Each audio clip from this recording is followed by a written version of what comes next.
My name is Thomas Proffitt. I'm a filmmaker based outside Philadelphia, PA, and I'm looking to create a life for myself writing and directing films.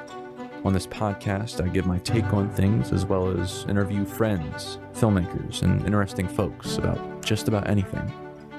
You can find the full podcast catalog at proffitableproductions.com/podcast. Profitable is spelled like my name with 2 F's and 2 T's. You can also find clips from my episodes there as well as my films. I hope you enjoy this podcast. Tom Proffitt Take. Welcome to Tom Proffitt Take, a show that pursues nuanced perspectives on life and filmmaking from someone aspiring to be the best writer and director they can be. Today's episode is Take 12 with Cameron Auble-Branigan. That's pronounced right? That's it. Very good. Nice job. Thank you. He has been a professional ballet dancer for 10 years, working for companies like the San Francisco Ballet, American Repertory Ballet, and Indianapolis Ballet. He's started acting a year ago and applying everything he's learned from 10 years of dancing to his career of acting. And we'll likely dive into what those things are. And side note, like Stash Snyder, he's also a super positive outlook kind of person. By that, I mean, he's the kind of person who will challenge you in the right direction. For example, he's encouraged me to reach out to famous people for this podcast or people I wouldn't expect to talk to do the podcast. It scares me, but I think he's right. Here is Cameron Auble-Branigan. How's that introduction work? Sound great. One slight thing. Yeah. With the San Francisco Ballet, I went to the San Francisco Ballet School. Mm-hmm. It was actually really funny. I have a copy of my first ever check that I got for dancing. Yeah. And it was for $60. And it was for the San Francisco Ballet when I did their Nutcracker. Oh, wow. I was 18. And but that was like the only time that I ever got paid from them. So I was primarily a student. Mm-hmm. And I considered myself as a student there. So I wasn't with the company.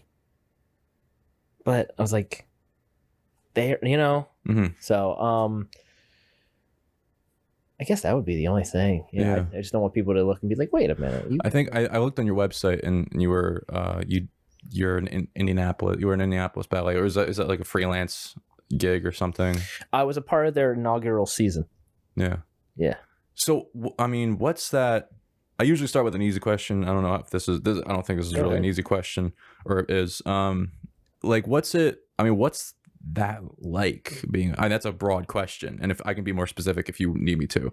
But what's it like doing that? Like being a ballet dancer? I mean, this is new to me. Yeah, like I've never talked to somebody like yourself who's done that. I love it.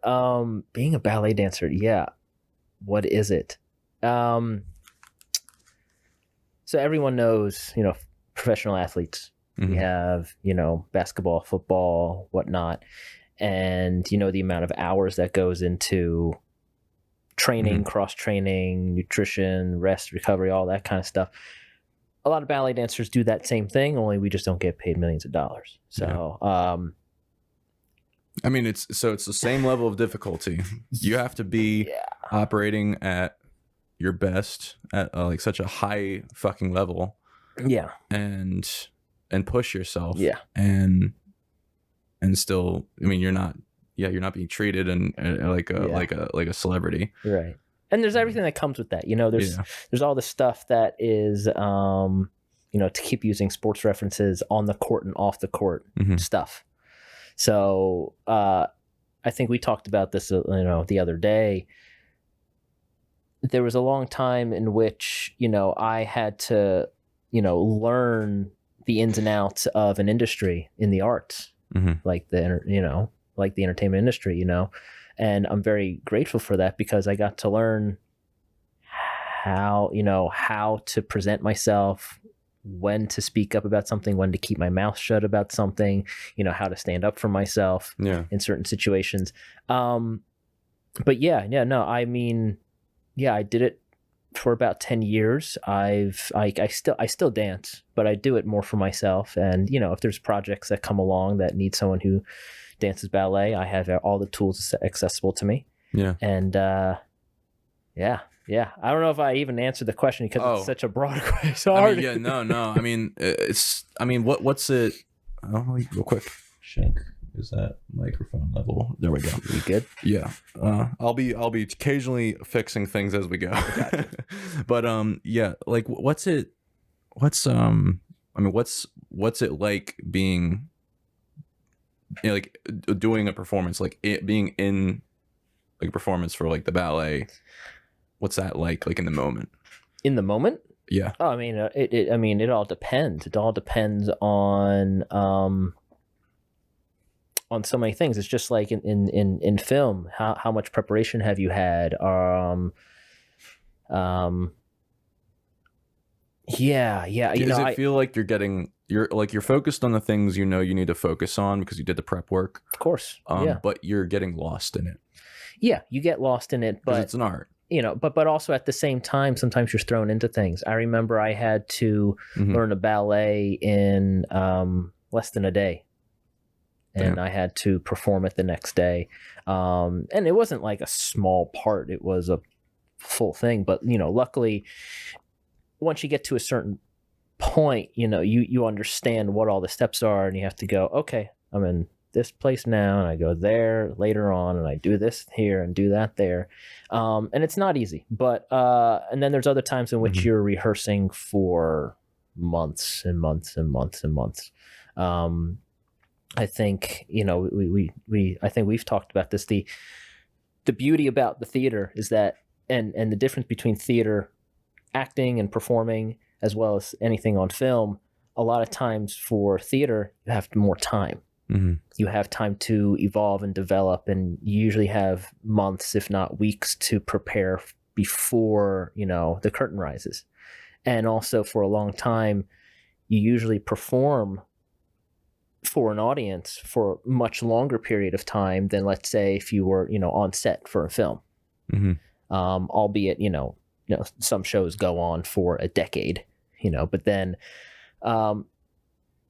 yeah. So sometimes it goes either way. It goes either way, honestly. It all depends on the circumstance. It all depends on the situation. And, but yeah. I mean, there's nothing like flying through the air and loving to do that. And, yeah. And how did you get started doing that? Oh, okay. So I was always a very active kid. Yeah. Growing up at 9 months old, I was climbing the kitchen cabinets. And it got so bad that my mom actually had to buy one of those outdoor, those multicolored, like cube looking things that lock into place. One side has a slide, another one has like a ladder. No, I don't and think I've ever seen. you should put them outside for your kids. Yeah. It's like a playground. It's like a playground. She put that in the dining room. We didn't have a dining room. We just had like, okay, this is Cameron's like jungle gym, basically. Yeah. And it was either that or the china cabinets. And so that just shows you how active I am from a very young age. And I did all the sports. I did martial arts, taekwondo, karate, all those kind of things. And my mom was a graphic designer. So she was... she wanted to expose me to as much art and as much culture as possible. And we would go to see shows all the time. And sure, we went to the Nutcracker, but I didn't get it at the time because I only saw like the ballerina in a tutu. And I was like, I don't see it. What am I watching? Well, but for real, it wasn't until my mom took me to see a show of all male dancers. And I got to see the physicality and I got to see the athleticism in it. And, you know, me being, you know, the kind of kid I am, I went to her and I said, I can do that. I don't know how to do it, but I can do that. How do I learn how to do that? And so it took mom a long time before she was able to find the proper, ballet studio. Because a lot of them, there was no boys there, or it wasn't serious enough, or... it just wasn't a good fit, or it was very, very far away. And then there was a studio near my house. It's called Metropolitan Ballet Academy, and they have a boys scholarship program where at the time, a then principal dancer of the Pennsylvania Ballet was teaching boys, and it was all through scholarship. So it was perfect. It was high-level training, and it was free. And it was all boys. And the rest is history. Yeah. So I was about 10 when I started. Oh, wow. Yeah, no, that's... And what kind of, like when you're going kind of through that and you had to kind of stay at like top shape, right? Yeah, that's the hardest bit. Yeah. What are some things that you did, like, I guess workout wise, were the things that, worked really well for you? Workout routines or things? There came a point in which, so I have a few injuries under my belt, and some of them were from dancing, others were not from dancing, and I kind of had to learn how to take care of my body, physically, because just taking class and just dancing, is not enough. You see any professional, athlete, they're always doing some sort of physical therapy. They're always doing all sorts of things. And, over time I've developed what my body really needs. And I've had, the awareness to kind of check and to see what, what's kind of wrong with me, what I really need to work on. Like, one example, I had a knee surgery that I got, I got all fixed up, and it wasn't until after then, and this was, probably 5-6 years into my career, I realized that I had one leg longer than the other. Really? Very, very slightly, maybe a centimeter, but just enough so that every time I would land, there'd be like that little bit of, difference. And, you could see it in my hips. I would have a slight that would have an effect on you if you're really athletic. Yeah, and what I noticed is most of my injuries were on my left side. So which one's longer? The left side? My left leg is slightly longer. And so what I had to do, I was like, okay. So that kind of changed everything and how I approach things and how I, worked on my body. So I do a lot of like core stabilizing to make sure, okay, where are my hips at today? And, all sorts of stuff. And it's just like millimeters of differences, Are there certain things you'd use to kind of make sure your body is like routines or like yoga? Were there things that you use to kind of keep your body? Yoga, Pilates, all sorts of exercises from physical therapy, lots of balancing, basically injury prevention kind of things. Of deals. Yeah. And then, high interval, cardio. I remember, doing stuff on a stationary bike, kind of like going as hard as I can for 20 seconds and then coasting for a minute and then back on it for 20 seconds. And, and after 10 minutes, you're so cardiovascular, you're just spent, you're just done.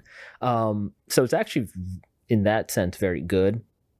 I mean, I can talk about the body. I also wanted to become a physical therapist for the longest time. My little sister is one. Yeah, she's cool. studying to become one. I mean, okay, yeah, I did that whole thing, and then I got to a point in which I knew what the lifestyle was, and I knew that's not what I wanted. Yeah. And also, I just was starting to act and started going that route. So I said, "Oh, what about the lifestyle didn't work for you?" I just realized what I wanted.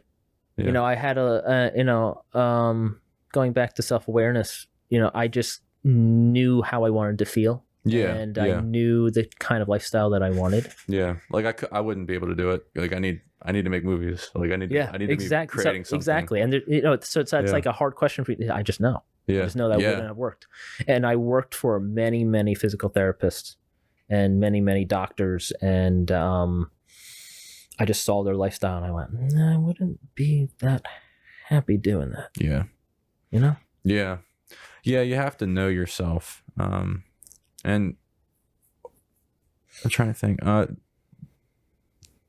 was thinking about another question. What do you do to be more productive or creative? And I think that's probably a question for writers, but I don't know if do you do any writing at all? I do. I actually have a few things, a few projects. I haven't spoken much about it. I have two things. One is a kind of like a short series. I'm mostly writing it as a little web series. I guess you can refer to it as a series of unfortunate events, but as a comedy. Yeah. So, but like it takes place with a brother and a sister, and their day is just not going. You know those days where nothing goes right.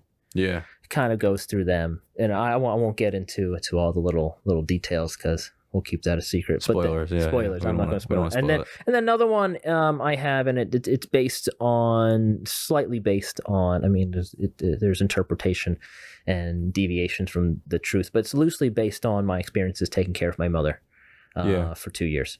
I remember my previous question, what it was going to be, where I blanked. And so how did you get into acting after, spending 10 years with dance? So funny story. I was working in a physical therapy clinic. I was an aide, working with patients, and one of my jobs was just making sure, things are being cleaned up. And I went into the waiting room, all these magazines, I'm putting them all away. And, me being a dancer and performer, I knew a lot of actors. And I knew a lot of people, in and around performing arts. And I remember it was an Oprah magazine, and it was, face down. And so the back of it was an IKEA ad.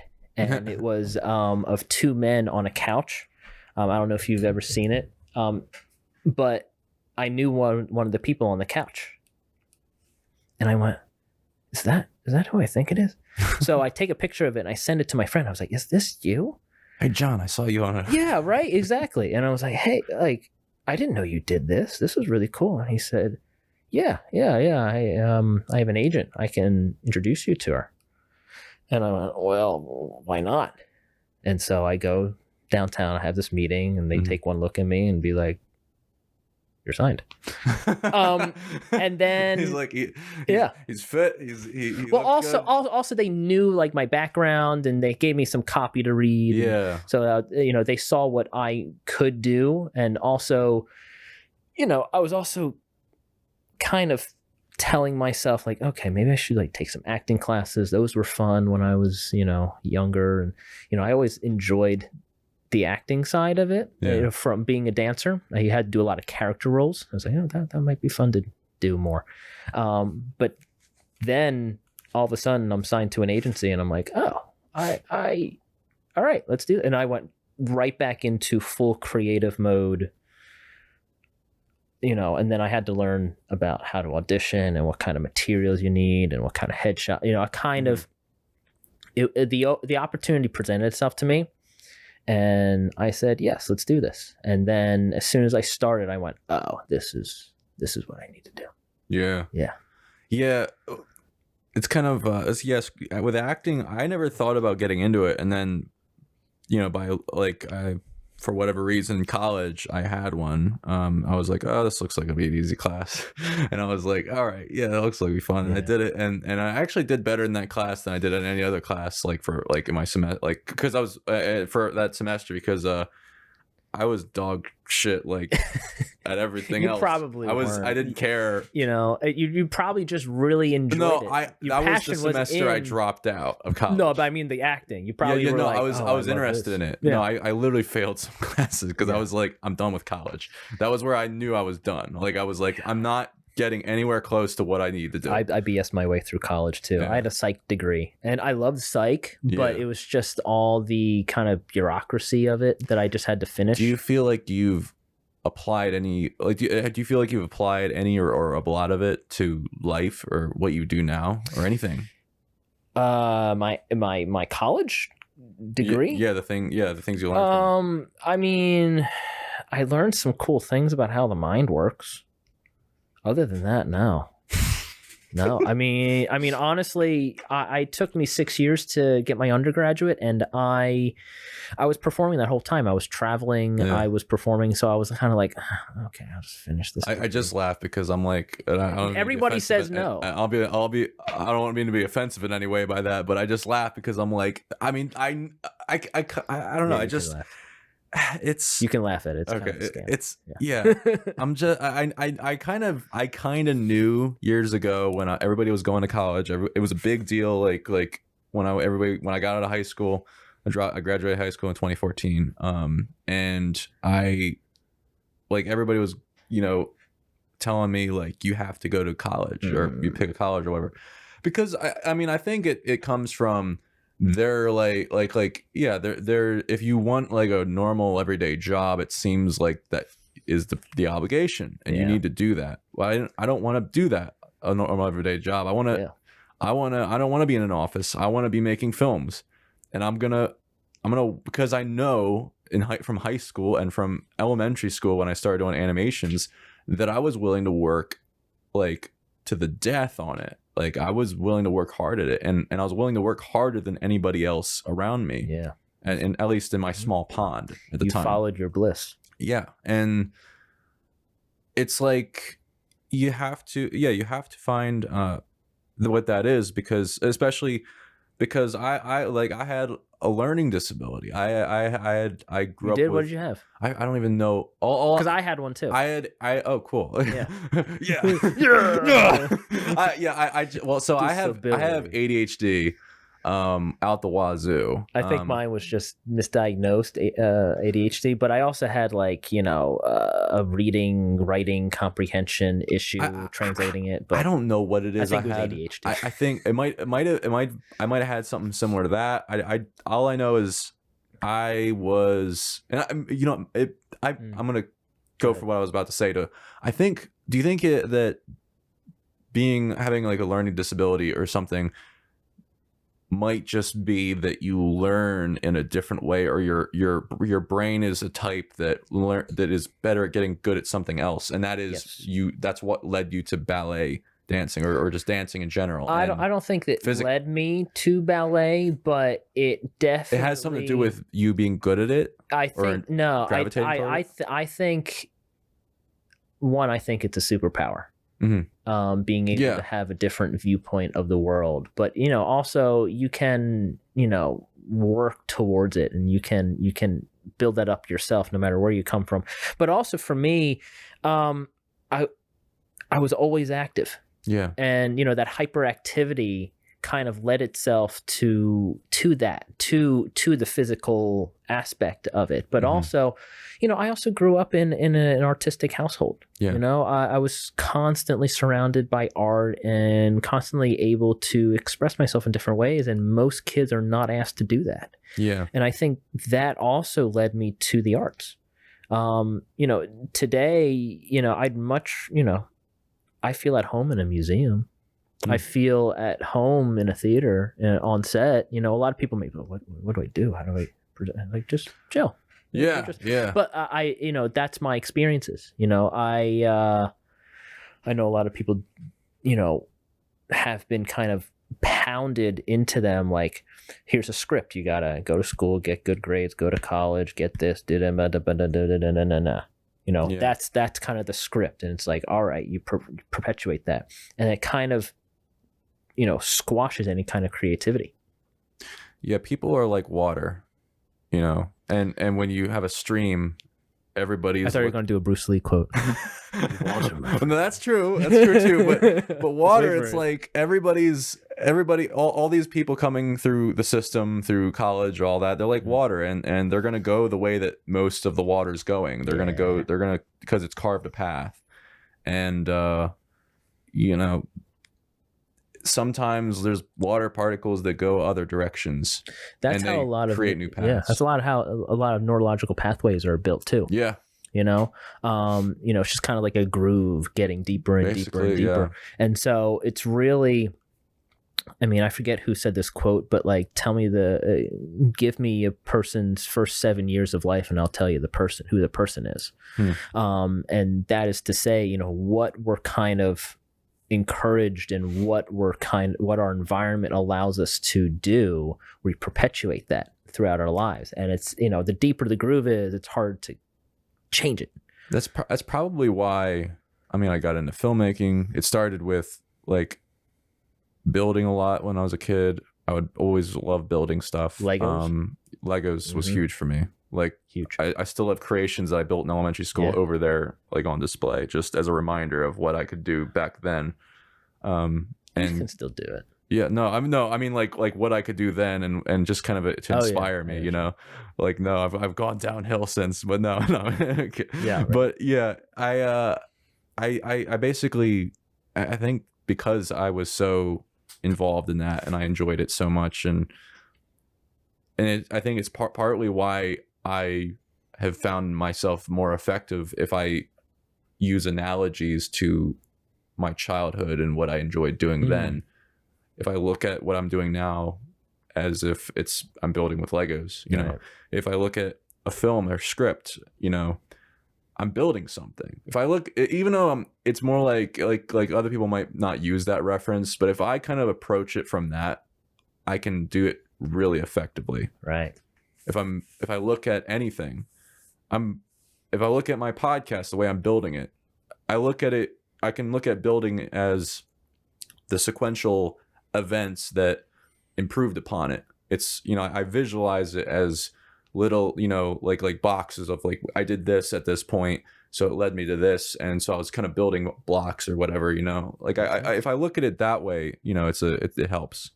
But yeah, no, I kind of I enjoy that analogy. And I also like thinking about, you know, different tools or ideas or anything that, you know, like elements of script writing or films, like this event happening at this point in the movie is usually satisfying, like the low point or something, or rock bottom for a character or something that, you know, you can kind of isolate as an element and then try to reproduce it in other films if it works for that film. That, you know, they're little blocks that you can work with or something. Yeah. I don't know. It's so tricky. It's another aspect of art that I don't know enough about. And you know, it's actually really curious. Do you, because I do this all the time. A lot of times I'll be out and about in the world, and I'll be experiencing something, or I'll see something going on, and I think to myself, that'd be a great scene.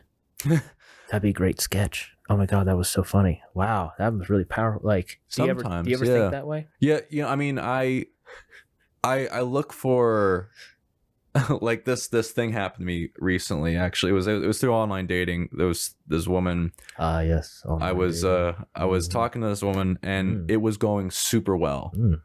And go on. I was I was talking to her about like she had Where done. We're gonna go with this podcast. Where we go? No. I mean, I just mean she had done like theater since like age 11. I had been doing films since like around that age, and so we kind of had a similar mind. Like we were writing paragraphs to each other, you know. Yeah, where do you think it was going? I wanted to see where this is going. No, I wasn't. I was gonna. Right. It's gonna be cut. it's gonna be. We're not gonna be able to release it. No. It was like, but we got talking about stuff, and then she brought up politics. Everything was going super well, and I was like, and then I realized, oh shit, we don't get along politically. I mean, I don't care what anybody's beliefs are. Yeah. I mean, I just care if it hurts people. Like, I care if you're hurting people. All right. Like, and I assume that's most people. If you care about other people generally, and you're trying to figure out what's best for people, and you might be wrong or right about it in terms of what your choices are with politics. Yeah. I assume that people are generally, you know, I assume that she was, you know, she had the right idea, but, and I didn't have anything against it. I kind of explained that, but I think she was wrong. I said, I think you're wrong. And I kind of explained it, you know, I think explained it well, unmatched. Yeah. I said to her though, I was like, I don't want this to be the reason why, like, we can't like get to know each other or meet each other at least, you know. But then I was like, I could probably turn that into a comedy sketch, so at least there's a win. There's always a win. There's always opportunity for things. But it was really funny. I was thinking about this similar topic on my way over here, and this is just my hot take. I think a lot of people, actually all people, just want a sense of peace. Yeah, they just define it in a different way. Yeah. And one person's level of peace is not going to line up with someone else's. And that's where we have issues, not just politics, but also religion and, you know, whatever. Yeah. I don't mean to get into politics. No, that's though. fine. We'll that's get fine. into details. That's fine. You know, I had to cut an hour from Darlene's podcast. Like I was re-listening to it. I was like, I know I sound like shit talking. Yeah. I realized from talking about politics on the podcast where I'm like, I don't really agree with myself. I just sound like, because here's the thing, it's so you're operating on such a limited basis. Like you're operating like, especially like I realize all my ideas are coming from other people. They're not coming from they weren't coming from myself at the time. Yeah. But now I don't really listen to the media as much. You know, there are occasionally people I listen to in terms of politics. But I just think about like history. I think about, geez, I said we're not going to talk about politics, but I'm like still talking about it. But no, it's like I think about it in terms of my own experiences, and I think about it like trying to approach it from a perspective of, you know, what do I think is the best for people, or going to do the best for people. I could be wrong. What I didn't care what anything that you just said, but I did love the first thing that you said, and it was the self-awareness that you had, saying, yeah, what I believe in is not my own words. Yeah. I love that, because a lot of people aren't even aware of that. A lot of people don't realize, oh, hey, well, depending on where I've grown up and the family I live in and the color, you know, and this is that, and, you know, I would have a completely different perspective if I was somebody else. Exactly. And that's why I think I have so much empathy for so many people, because when I see someone who's homeless, somebody who's in strife, somebody who's you know, might be, I might feel like, oh, I would never be that. I start thinking, well, if I grew up in a certain way, I could easily have turned into that. Yeah. And a lot of times it is so much of like, it's childhood. Like we talked about with like the grooves that are created in the beginning of your life. And but that's not to say that you can't change.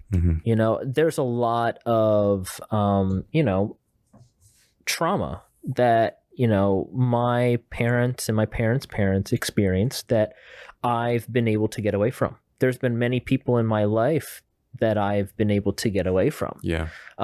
Because my future doesn't include certain aspects, you know? Yeah, I can talk a lot, because I've been going through such a big transformation in my life. And now I'm in a position where like I can choose what my life looks like. And very few people actually have that ability. Yeah. And I have time to see that come to fruition. Yeah, so I'm very empathetic to I'll tell one story. So I was on my way into Center City, Philadelphia, this is, and I must have been going in for a rehearsal of some kind, something with dance.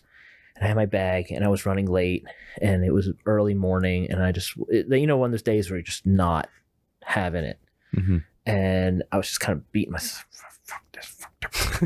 Like, and I remember I'm on the train, and we pull up into a station, and I look over out the window, and I see this homeless man with a CD. Remember those things? Yeah. CD on the backside. Remember, it's like reflective. Yeah. And he's shaving. Not even with like a handle with the thing. He just had like a razor, and he was just doing his morning shave with a CD. Damn. And like he had a bag. Like that was his life. And you can just and I went, you mean to tell me that this guy wakes up and he shaves with a CD? He doesn't like, I just started thinking about, what the hell am I complaining about? I'm about to point my feet and jump up and down today. And I'm going to love it. And I'm going to be able to sleep in a warm bed and have like good food. And, you know, like, what am I doing? So I think, you know, a lot of times, a lot of people ask me, you know, advice and things like that. And I've been so grateful and so blessed to have this self-awareness and vision, in order to, have empathy towards other people and kind of reflect it onto myself. Yeah, it gets worse than that. I mean, than just that. You could grow up in a war zone, dude. You could like where your government is super corrupt to the point where they're killing people that disagree with them, and then people are coming along and raising you to be a child soldier. Yep. Or or worse. Yeah. Worse things. They're imprisoning you, taking you into whatever it might be. But that's that. Yeah. I try to give everyone the grace. Mm-hmm. I see the light in every person. Yeah.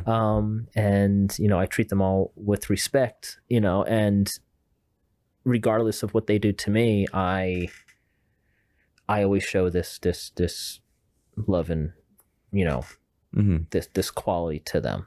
Because so many people live lives of desperation. Yeah, quiet desperation. Quiet desperation. Yeah. That quote. Yeah. I'm a very heady guy. I've known this about myself. Like I would just kind of sit there. Heady as in what? Contemplative, trying to understand things, trying to just think about the world, and I would just start going. Yeah. Maybe that's part of that ADHD. Yeah, I think it is. And it's just I really think it is. Like, back on that, I was. Someone told me that I was a tactile learner, that I like to learn through feeling things. Mm-hmm. A friend of my mom's, who's since passed away, God rest her soul. But it's like she taught me that. Like I learn through feeling things, and I that might play a part in filmmaking. It might have played a part in. I think it played a part in how when I was a kid, as doing animations, the fact that I could touch things, I could move them, and then take pictures, and then eventually I could have a final product where it doesn't show my hand moving the thing, but it's moving on its own. Yeah. That, for me, was very interesting. Now I make my animations sound much more interesting by that description than what they were. but I think it's funny. It's funny because you're literally taking, you're manipulating life. You're manipulating inanimate objects. Yeah. Or pigments on a page, and you're putting them together to make something more than that. Mm-hmm. I think what it is that you're a creator. Yeah. It's not so much of a tactile person as well. Because a lot of people have said that about me. It's like, oh, you need to be like hands-on, and you're a kinesthetic learner. I said, yeah, because I'm creating. Mm-hmm. I need to create. Like I need to make something. Yeah. I think that's more of my, motivation for things. Mm-hmm. I have a question about how do you be more positive or view life through a growth mindset? Or live a more fulfilling life. We'll start with the first. Yeah.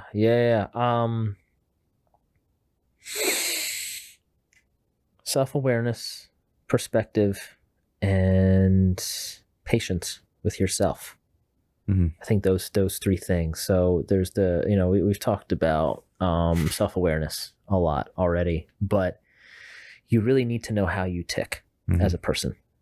Me specifically, I kind of know. I mean, I'm learning every day. Every day is a like nice little challenge, nice little test. Some are better tests than others, let me tell you. But I can go on, but I've had a lot of things happen in a very short amount of time this year. I think everybody can attest to that. I lost my mother. I've, had to take care of, for a human being who, literally was my home and my, in a sense, creator for 2 years, and watch them turn from this vibrant person to, someone who couldn't even move in bed. And then after that, I was immediately given the responsibility of dealing with this person's everything. and having to deal with all the people. Coupled with that, I'm changing into a new career. I want to expand into, a larger, broader, industry that's ruthless and, based in, a lot of, crazy things in the entertainment industry. And we can go into that too, but, and having to completely reinvent how I see things and how I work. But at the same time, I could become extremely cynical. Yeah. I could become extremely, aggressive and just say, hey, my life isn't fair. This is BS. And I see that all the time in people. And for me, I started realizing, hey, I could go down this road, or I can see the positive in this. Look at all the positive, look at what I can do.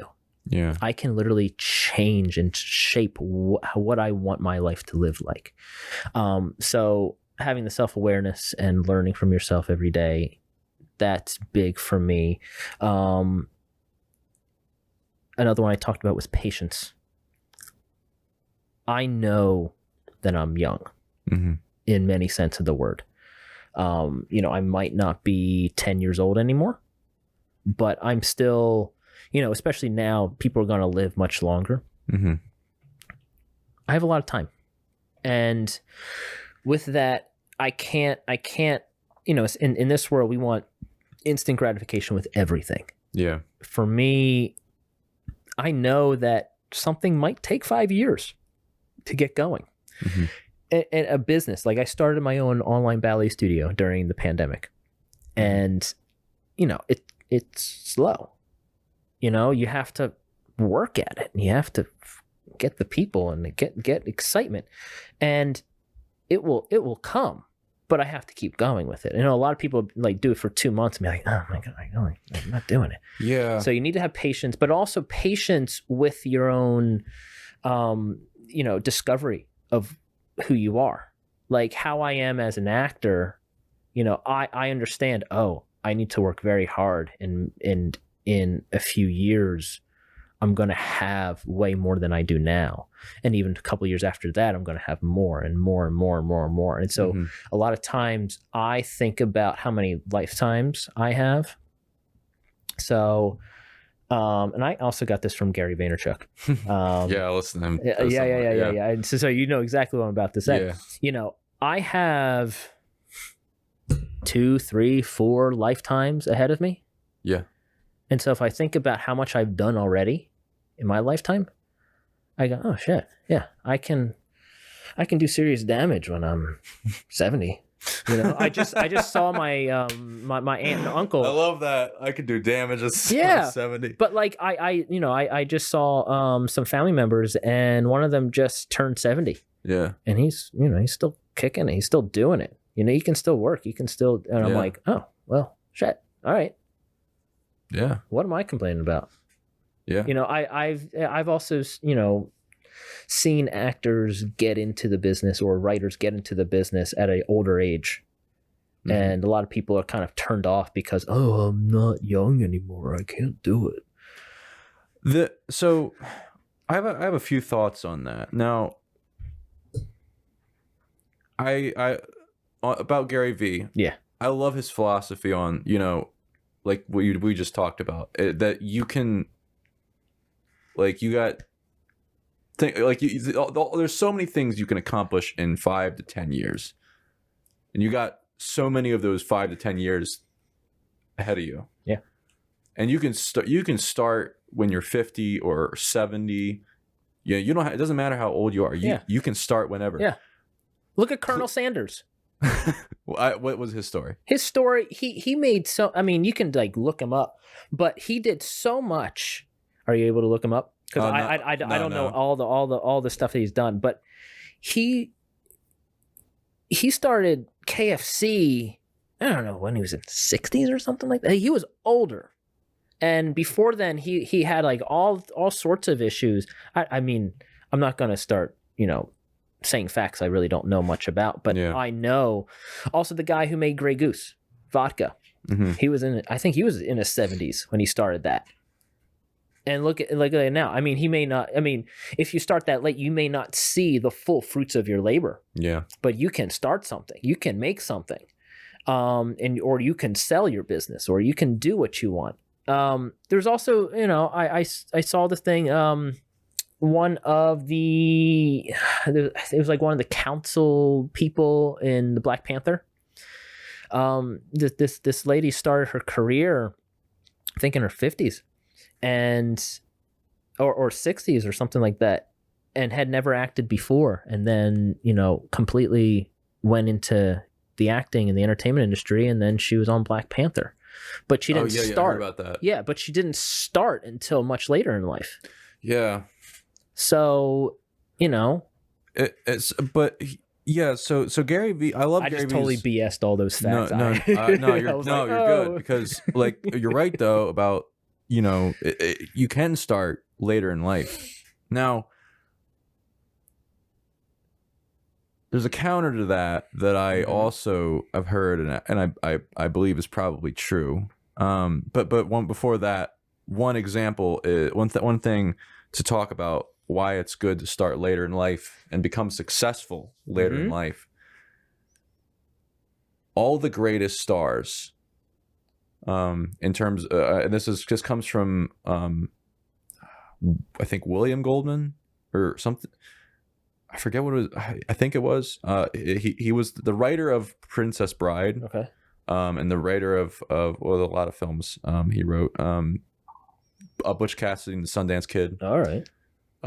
The writer of that, the screenwriter of that, he mentioned how, in his book, I think Adventures in the Screen Trade by William Goldman, that all big stars that lasted like their entire life or whatever, like they were legit stars. There's no stars anymore today. Maybe Will Smith is a star.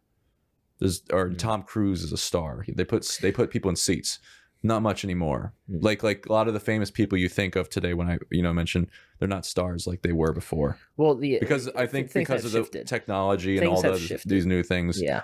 Now there's like fucking people on social media, but they don't have the lasting power, I don't think, of. Oh, don't get. I have some stories about that. Oh, we'll get into. I got a story about social media. Well, I'll write some roles. Social media. But Clint Eastwood never thought about acting, and then in his 30s, he was with a friend his friend had an audition for this television show or something, and he's like, all right, I'll go along. And they needed somebody at like a certain height. Clint Eastwood was that height, and they saw him in the lobby or wherever the place was, and they're like, you want to audition for this thing? Yeah. Are you here for the? And it became he got the part, and it became a big show, and that's how his film career got started. But he was 30, and he had been working his entire life. He had been living a hard life like most people. Now I don't want people who are listening to this to think that you have to get a big break. No. Like that. No. What I think that you're trying to say is that give yourself time to develop. Yes, you need to be a fully fledged individual before you go into any event. I honestly, if I'm not if I become, I'd rather become successful in my like famous successful. If I do become famous successful in my 30s. Don't say if. I'm just kidding. When in my 30s, I would actually be fine with that. I'd rather be kind of unknown I'm 26 now.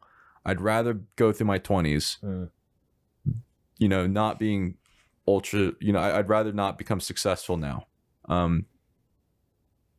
Why? Because you feel like you can't handle it? No. Or no, you're not. I'd rather they get to know me when I'm so developed that when I'm more developed than I am now. I feel honestly, if it happens tomorrow, I'm fine. But I'm glad it would happen now and not 5 years ago. Yeah.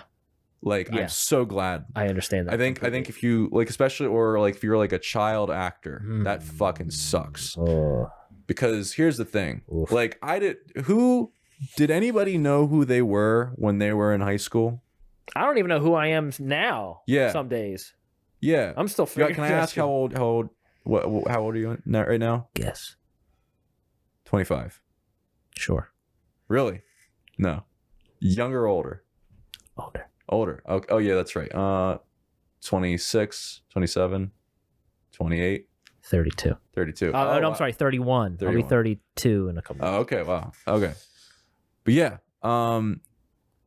everybody I know is in their like 30s. Everybody, like everybody in the film industry right now. I never talk about my age because it doesn't matter. Yeah. It does not effing matter. I just did a couple auditions, basically being a high schooler or somebody in college. And nobody asked. I mean, that's why I guess like 25 because you look.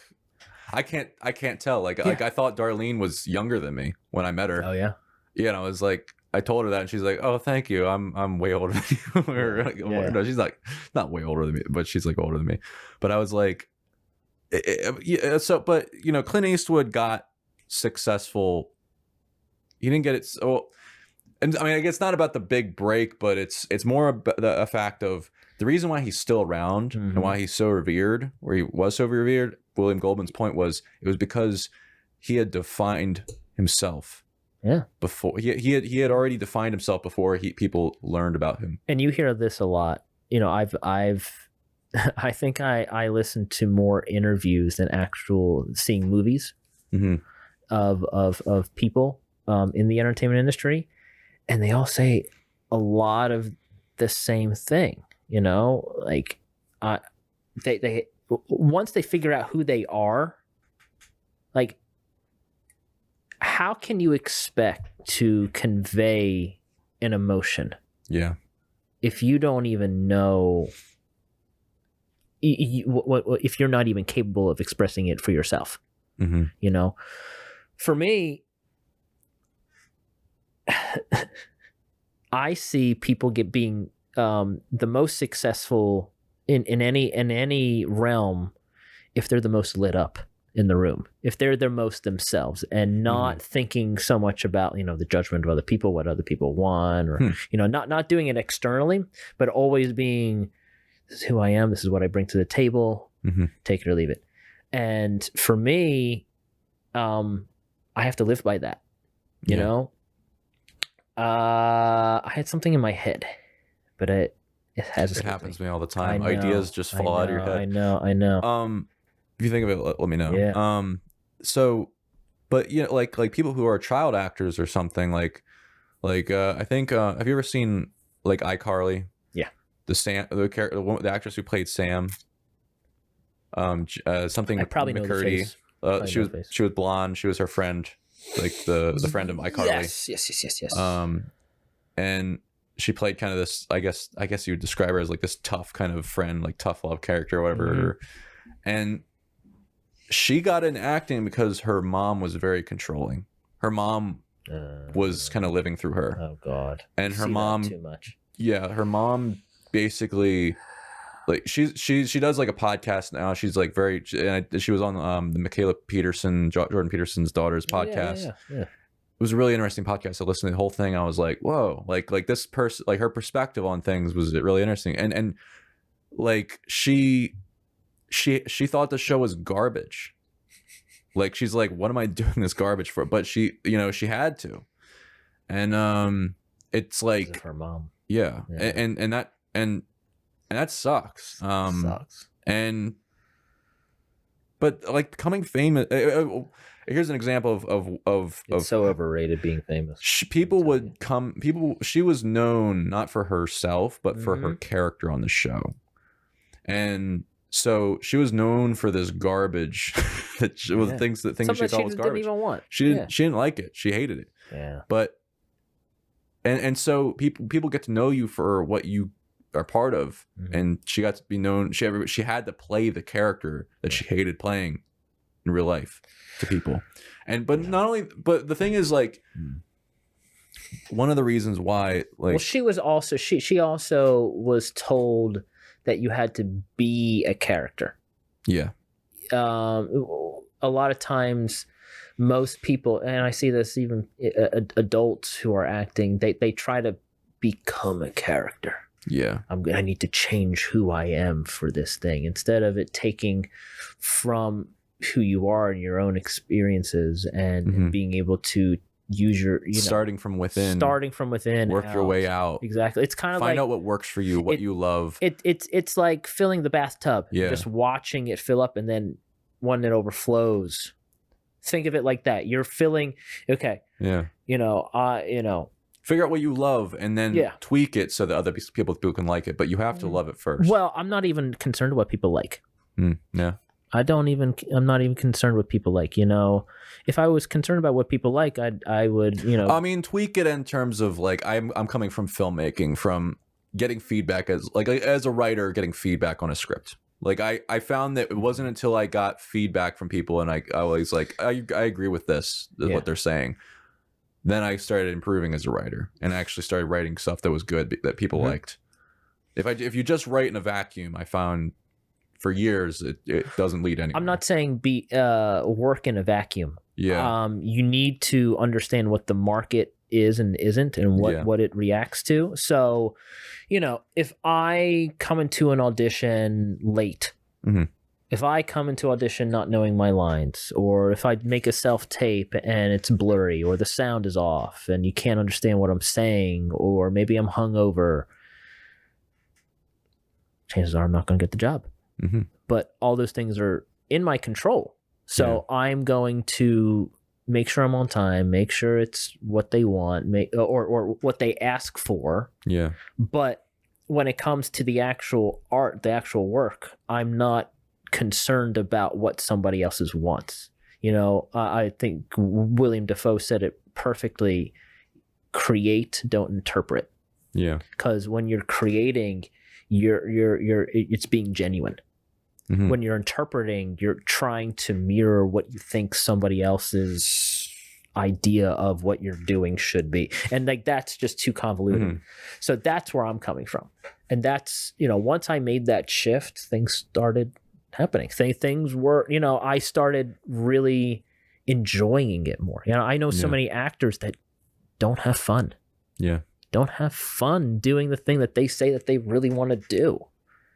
That's where I'm at now.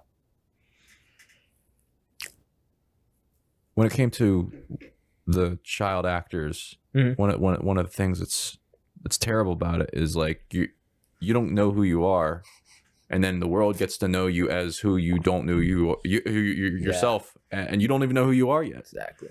And then your development gets stopped as a person. You stop developing. And it gets trapped in carbonite. It depends on the environment of the child. Well, here's an example. Here's what I mean by why it gets trapped and why it can get trapped. Do you ever notice how who you are when you meet somebody is largely who you'll be to them for the rest of their life? Do you ever find, and that's not for everybody, but there are people who I knew years ago. Like somebody reached out to me recently from years ago. I was a different person then, and I don't know if I'd hang out with them today, and I'm not sure if I want to get back to them. I'm not sure. That's all right. And because I realized, like, I think, I don't think it would be productive for me if I got back to talking to them. Yeah. And so I'm probably just going to ghost them, or not, or maybe respond, but I really don't know. I haven't decided. Yeah. I fully agree with that. The gut is underrated. Yeah. Your gut feeling about something is, there's so many times in which I go into a situation and my gut says, I don't want to do that. Yeah. It's very like a whisper. It's like, don't do that. But yeah, you have to listen. Listen to that, especially with people. Especially with people. Yeah, because they could be saying one thing, and if you agree to it on paper, and if you're not listening to your gut, it could if you have somewhere. one thought of, hey, what's going on here? As soon as something's you feel not adding up. If it doesn't add up, you might get it clarified. You might be smelling smoke that's not on your floor; it's in the floor below you. And if you don't get the fuck out of the room, exactly, the whole floor is going to collapse and you're going to die. You know what I'm saying? Yeah, exactly. Could be a fire below you. That's right. An analogy from the book Blink by Malcolm Gladwell. Yeah. Take for example, I got an audition in my email. Yeah. And it was a private thing, and they send me the sides, and you can just tell they had no idea what they were doing. Really? Yeah. Like in what way? I'm going to call them the stage directions, and the lines were all mixed in together. Mm-hmm. So it'd say the line, and then it would go such and such did such and such. It'd be like in the same sentence. It'd be like in a paragraph. It wasn't. So as a writer, they didn't have formatting. They didn't have formatting. Also, and I'm not going to say anything about the actual writing of the scene and stuff like that. It was first they sent me a link that had a password. They didn't send me the password. Then they actually sent it to me. I see all these grammatical issues with it. I see, there's all these different things, just like a weird. And as soon as I saw that, I went, I'm not gonna have fun with this. When I did my first audition, and I mean like I auditioned, like it was my first time auditioning somebody else. I was more nervous than the person auditioning. Mm-hmm. I made a fool of myself. Yeah. I made an ass of myself. Yeah. That's okay. You learned. And I mean, I luckily auditions after that, went way better. But like, I was just so nervous, and this person was kind of like, there's something that it just made me really uncomfortable. The other person's vulnerability made me uncomfortable. No. I felt like this person's like coming into this like at my mercy. And I was like, I don't like this. I really do not like this. Some people get a fucking power trip on it. Yeah. I fucking hate that. You see that. But what we're going to get into that because I have it written down. I just wrote it down. Audition process. I want to talk about like how shitty the audition process is with you.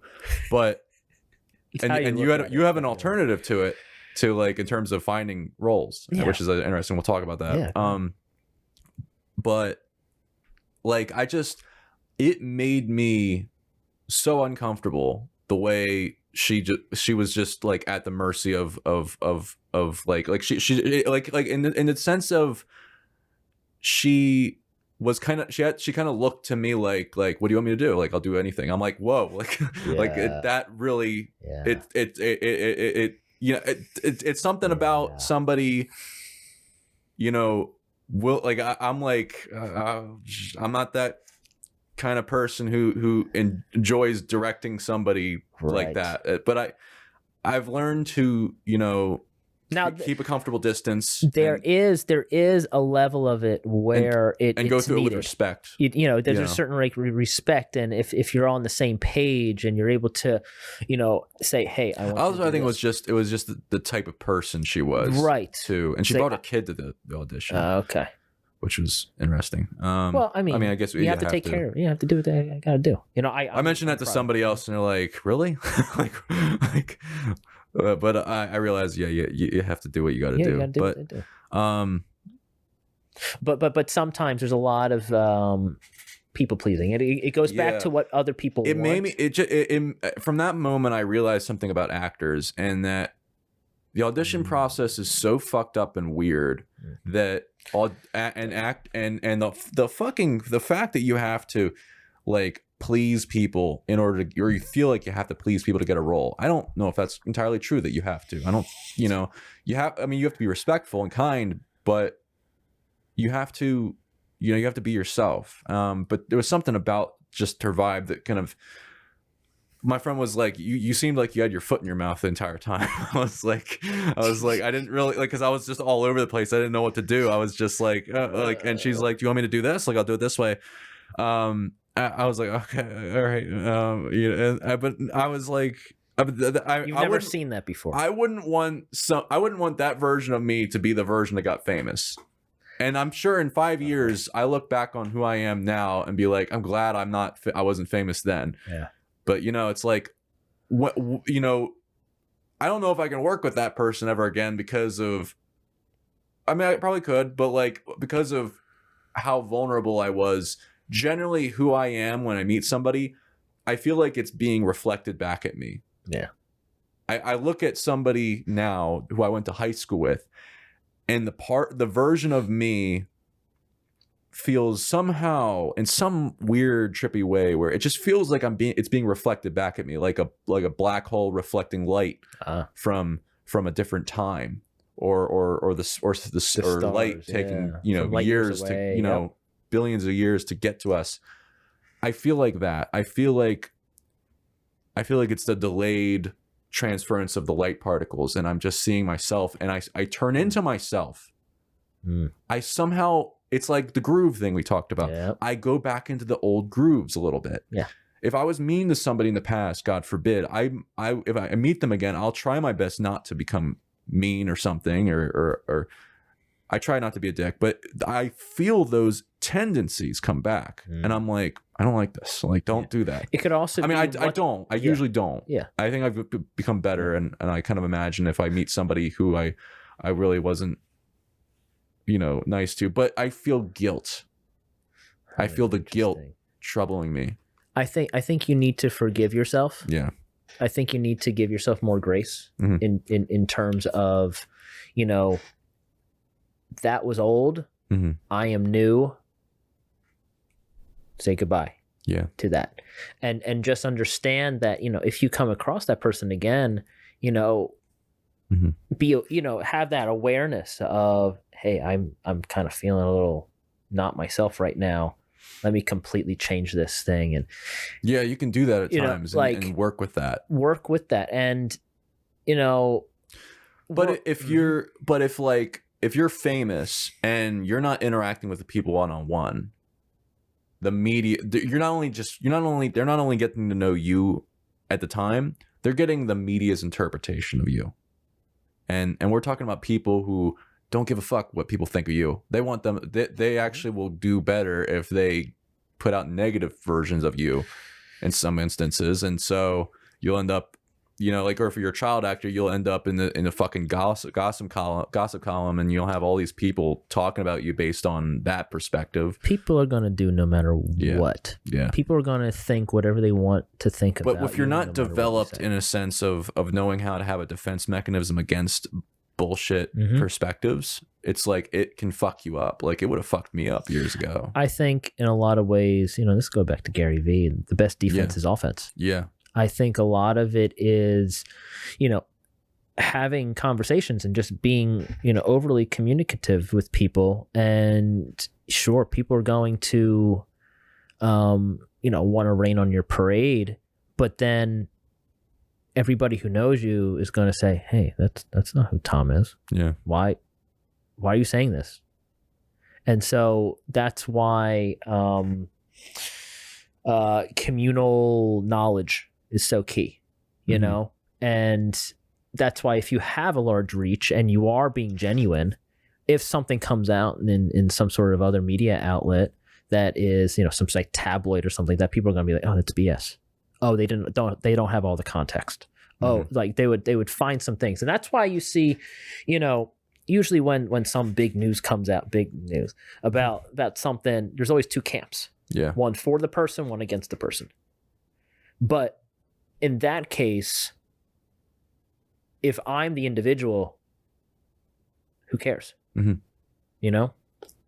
If there's an event in which one person does something to another person, they need to figure it out, or they need to settle whatever happened. But anybody else's, input from the stands, it doesn't matter.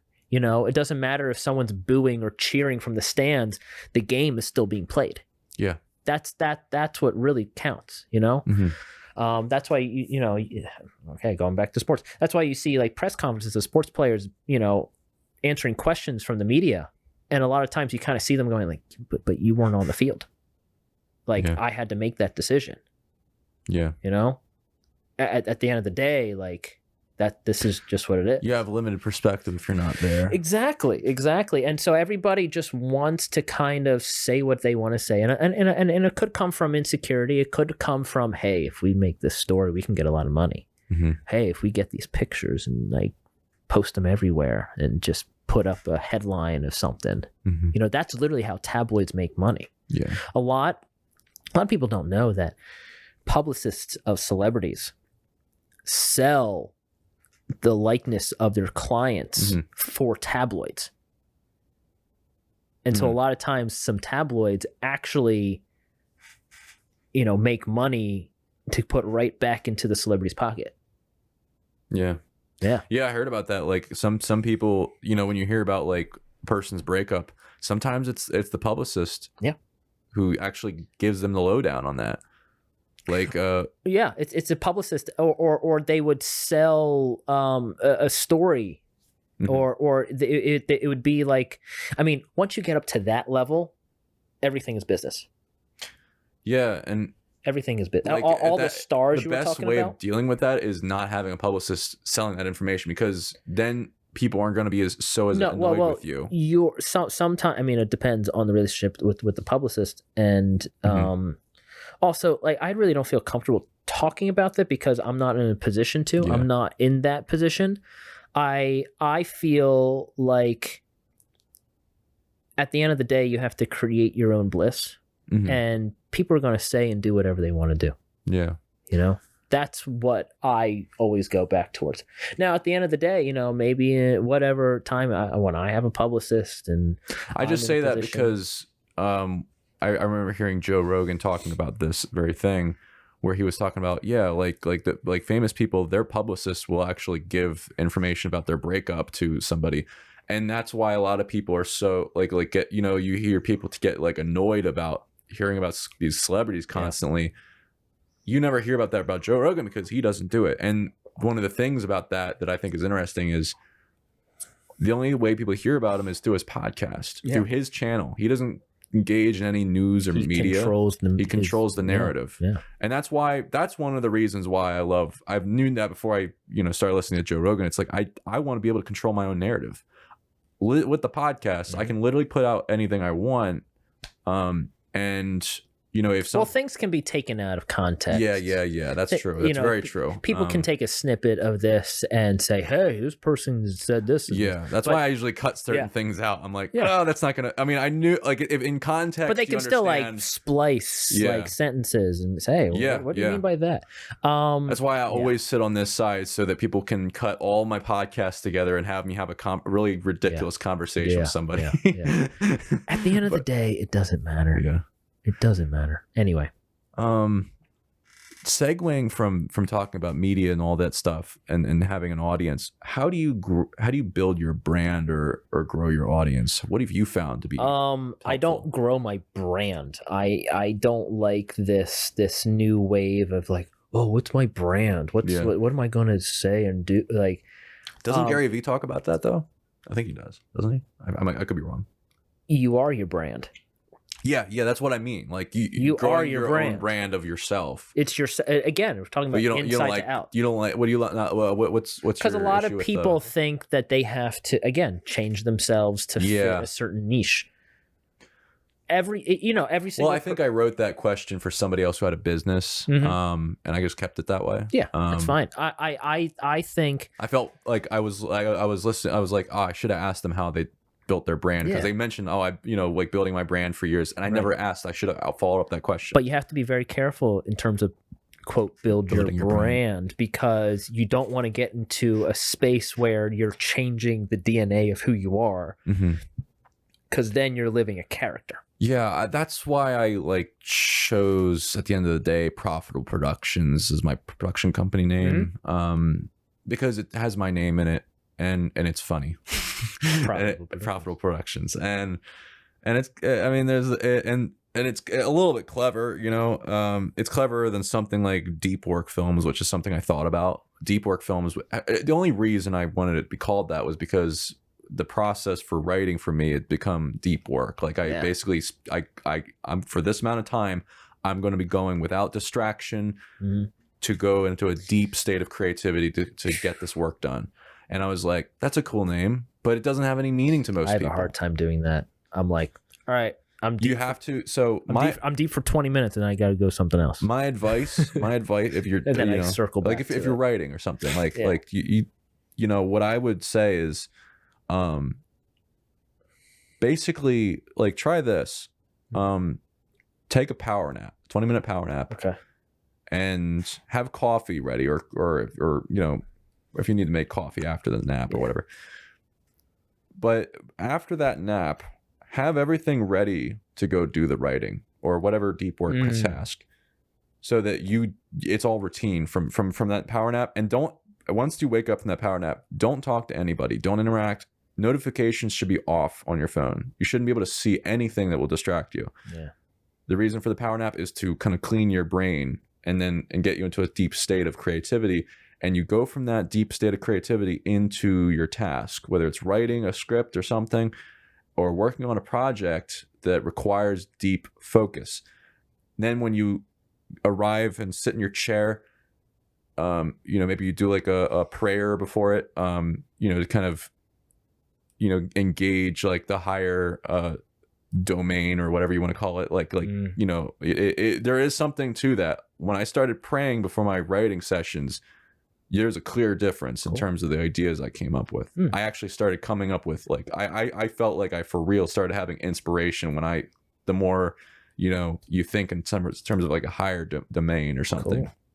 Cool. There's something real to that. Yeah. But you 20-minute power nap, you go do your thing, you get everything ready, you go to the bathroom if you have to. It's routine stuff. No tasks until you sit down, and then maybe you set a timer. I'll set a timer for an hour for my writing sessions. I find my writing is sharpest and most clear, and I'm funniest when I do just an hour, and then I can do multiple hour-long sessions throughout the day. But I'll have power naps before them. Okay. Maybe more than one power. I usually do more than one power nap. I do 4 power naps before like a writing. Well, it's session. a lot of mental work. Yeah. So sometimes you just got to shut it off. Yes, and also before the 20-minute power nap, I'll front load it by going on the internet and just browsing random funny shit and entertaining myself. YouTube. Yeah. Ugh. Go down the YouTube algorithm.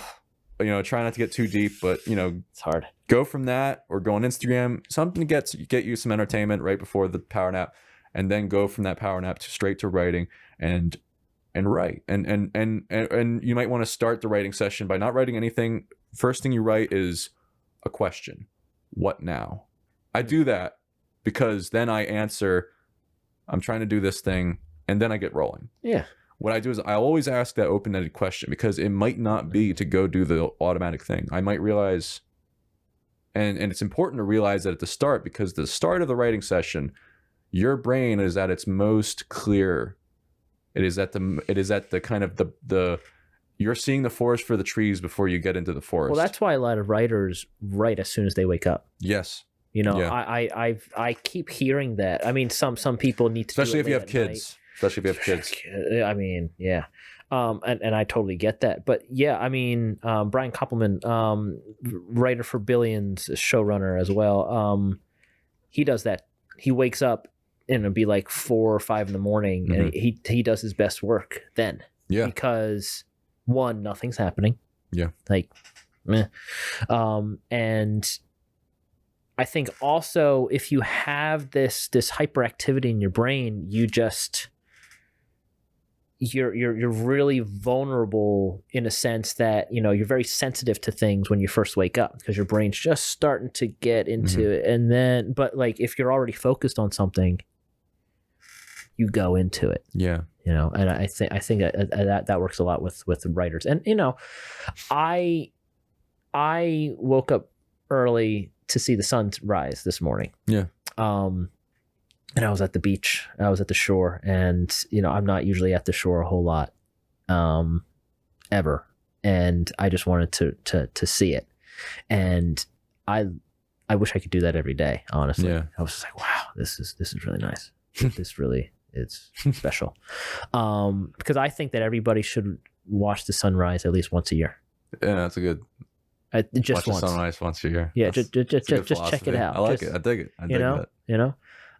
So yeah, I think you need to, again, about the self-awareness, you need to find what works for you. Mm-hmm.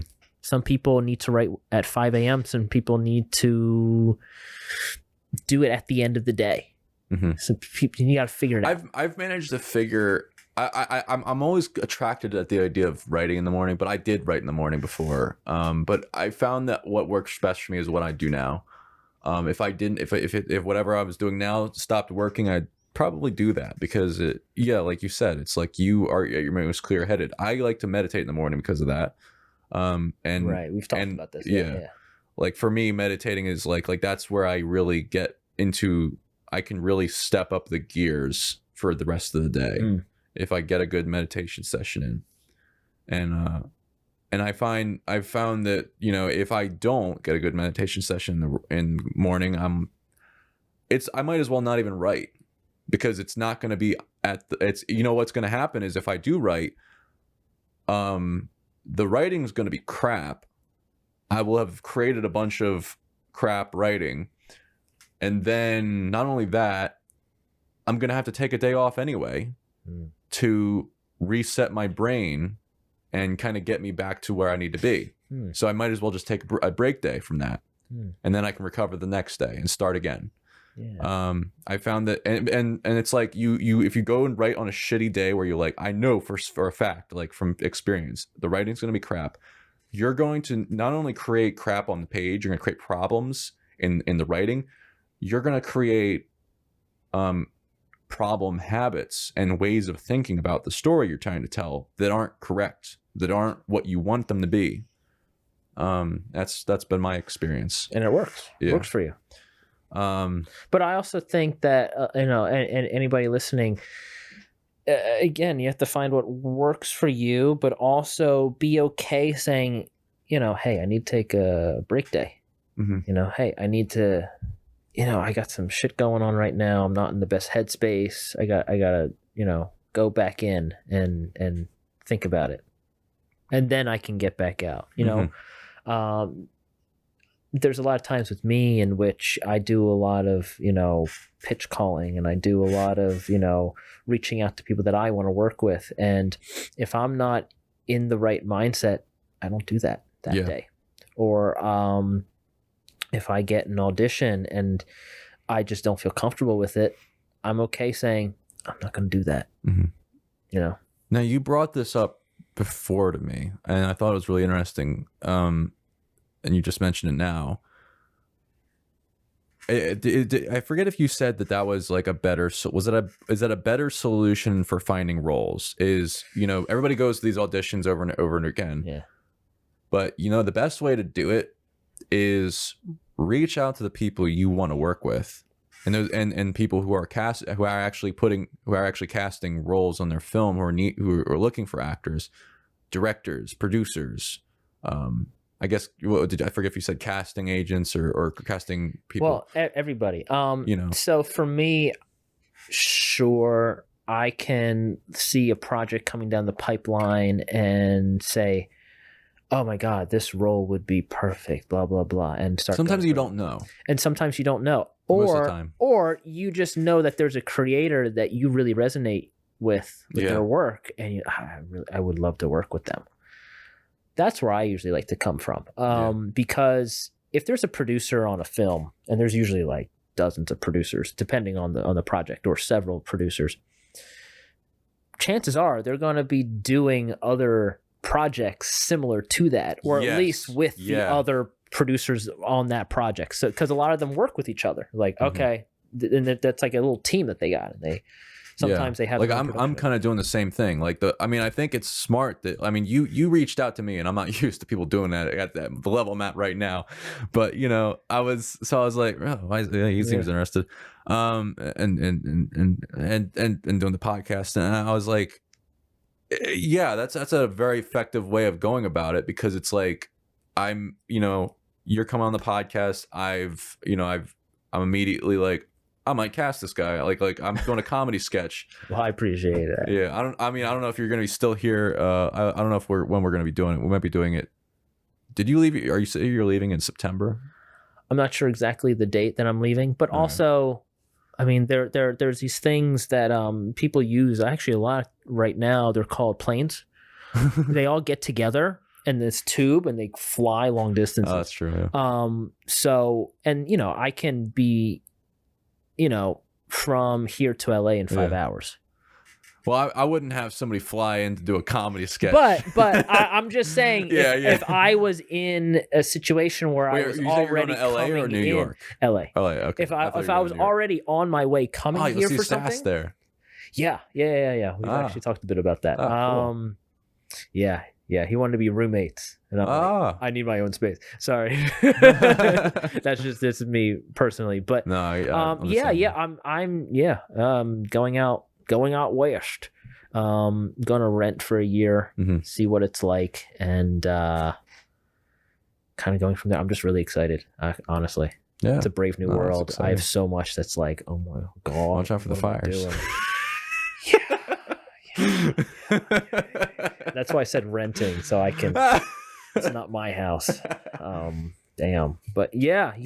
You talked. You asked me about reaching out to the individuals that you want to work with. Yeah, and for me, it's also more about understanding how the industry really works. A lot of actors think that they have to get an agent or a manager or both who submit them for roles, and casting directors choose who gets chosen, and a lot of times there's so many ways in which an actor can get a role other than that. The people really making the decisions are the producers, the writers, directors, people on the in the production companies. So, and if you go on IMDb, you look up any producer worth their weight or established, they're producing 3 to 30 projects at any given time. Yeah. Or they're in the pipeline, or they're just looking at it. Or they're just gearing up or having meetings. And if you create a relationship with them, even if it's like a small thing, it's like exactly. You immediately, like, here's the thing, when like David Lynch, and this is kind of like how I cast too, like because it partly inspired by him. It's like he casts people like what's her name, she was in, I know she was it Mulholland Drive? What was her name? She was also in the King Kong movie that was done in like 2005. Oh, what's her name? I don't know. I didn't see it. I'll just put it on the video. I mentioned this the other day. I should put it here. There we go. Yeah, right there. She had been in LA, like doing auditions for 10 years or something, and it was just terrible. People were so like superficial and shit, and we'll talk about auditions, but like she just felt like she wasn't noticed. And then along came an audition with David Lynch. And my boy David Lynch, he didn't do an audition with her. He's like, I want you to meet me at this restaurant. I love the restaurant because there's great food there. I eat there every week, every day. And we're gonna sit and we're gonna talk. And well, no, he didn't say that, but like they sat down and she's like, "Oh, what do you want me to do?" And he's like, "Talk about your day." And she literally talked about her day, and he listened to her. And she, like, for the first time, like she talked to her, like, or she said, like, I think it was probably the first time where the person casting gave a shit about her, and he was listening, and what he was doing, he was listening and looking and watching her talk, and imagining her in every scene of the movie, start to finish, and then he saw that she could play the role, and was like, "You got the role." Yeah. My shoddy David Lynch impression. I've never done a David Lynch impression before. I don't even know where that came from. But I've never even heard him speak. So, but he's great. Just look up on YouTube. David Lynch is a madman for like 8 minutes or something. It's a funny video. He like once advertised one of his actresses. I think Sarah Palmer or something, like her performance. He felt so great about her performance in a film she'd done, or I forget if it was in his film, but he went and brought a cow, stood in somewhere off next to an intersection with a cow and a big sign that says like, "For your consideration, Sarah Palmer." But it was out of compassion. Yeah. And that's like it's just such like, it's very like strange behavior, but for some reason when he does it, it's like, no, that's normal. That's normal him. Like that's who he is. Self-awareness. That is so, and that I love it. It's so funny. That's who he is. He brought himself. Somebody was driving by. They're like, is that David Lynch? They're videotaping. It's like, it's David Lynch with a cow. What's he doing with a cow? But yeah, like we're a weird bunch, I'll tell you that. But no, you listen to the actor talk. You and also I can, once I get to meet the person like yourself, I can now picture you as certain characters I'm writing, or I could write a character based on talking to somebody. Like that's how a lot of my characters, you know, I find them to be. Yeah, I find them because I've met this actor who is basically this Kevin McCauley. Yeah, I know back when I started talking with him, when he first emailed me for like to be an extra on this film I was doing. He just was looking to be an extra on for a volunteer film, and he I immediately stood out to me because it's like, oh, this guy's a state trooper, all that stuff. Yeah, and he's turning he's also acting. built. Yeah, you know. And I was like, I want to work with this dude, and I'm grateful that we've been friends, and I've, you know, tried to cast him in different things, and from knowing him and talking to him, I'm like, I know what to have, or just seeing a video of somebody. Yeah. Audition for anything. I can often tell, even if it's not the same thing I'm trying to audition for, the character that they're auditioning for, I can kind of tell.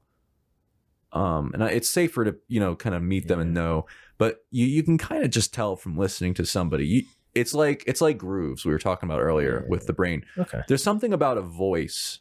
You can tell if they've got grooves in their voice, what those grooves are meant for. Well, I think you're also, you know, a lot of people, you know, you can tell who like, they are. Darlene sent me an audition, and I could immediately tell, like, this character that needs to be played, they need to be the boss in the room. Mm-hmm. They need to have attitude. They need to have opinions. When I met Darlene, I was looking for someone else I was looking for a different role, and I turned her down for that role because I was like, she has too many opinions for this character.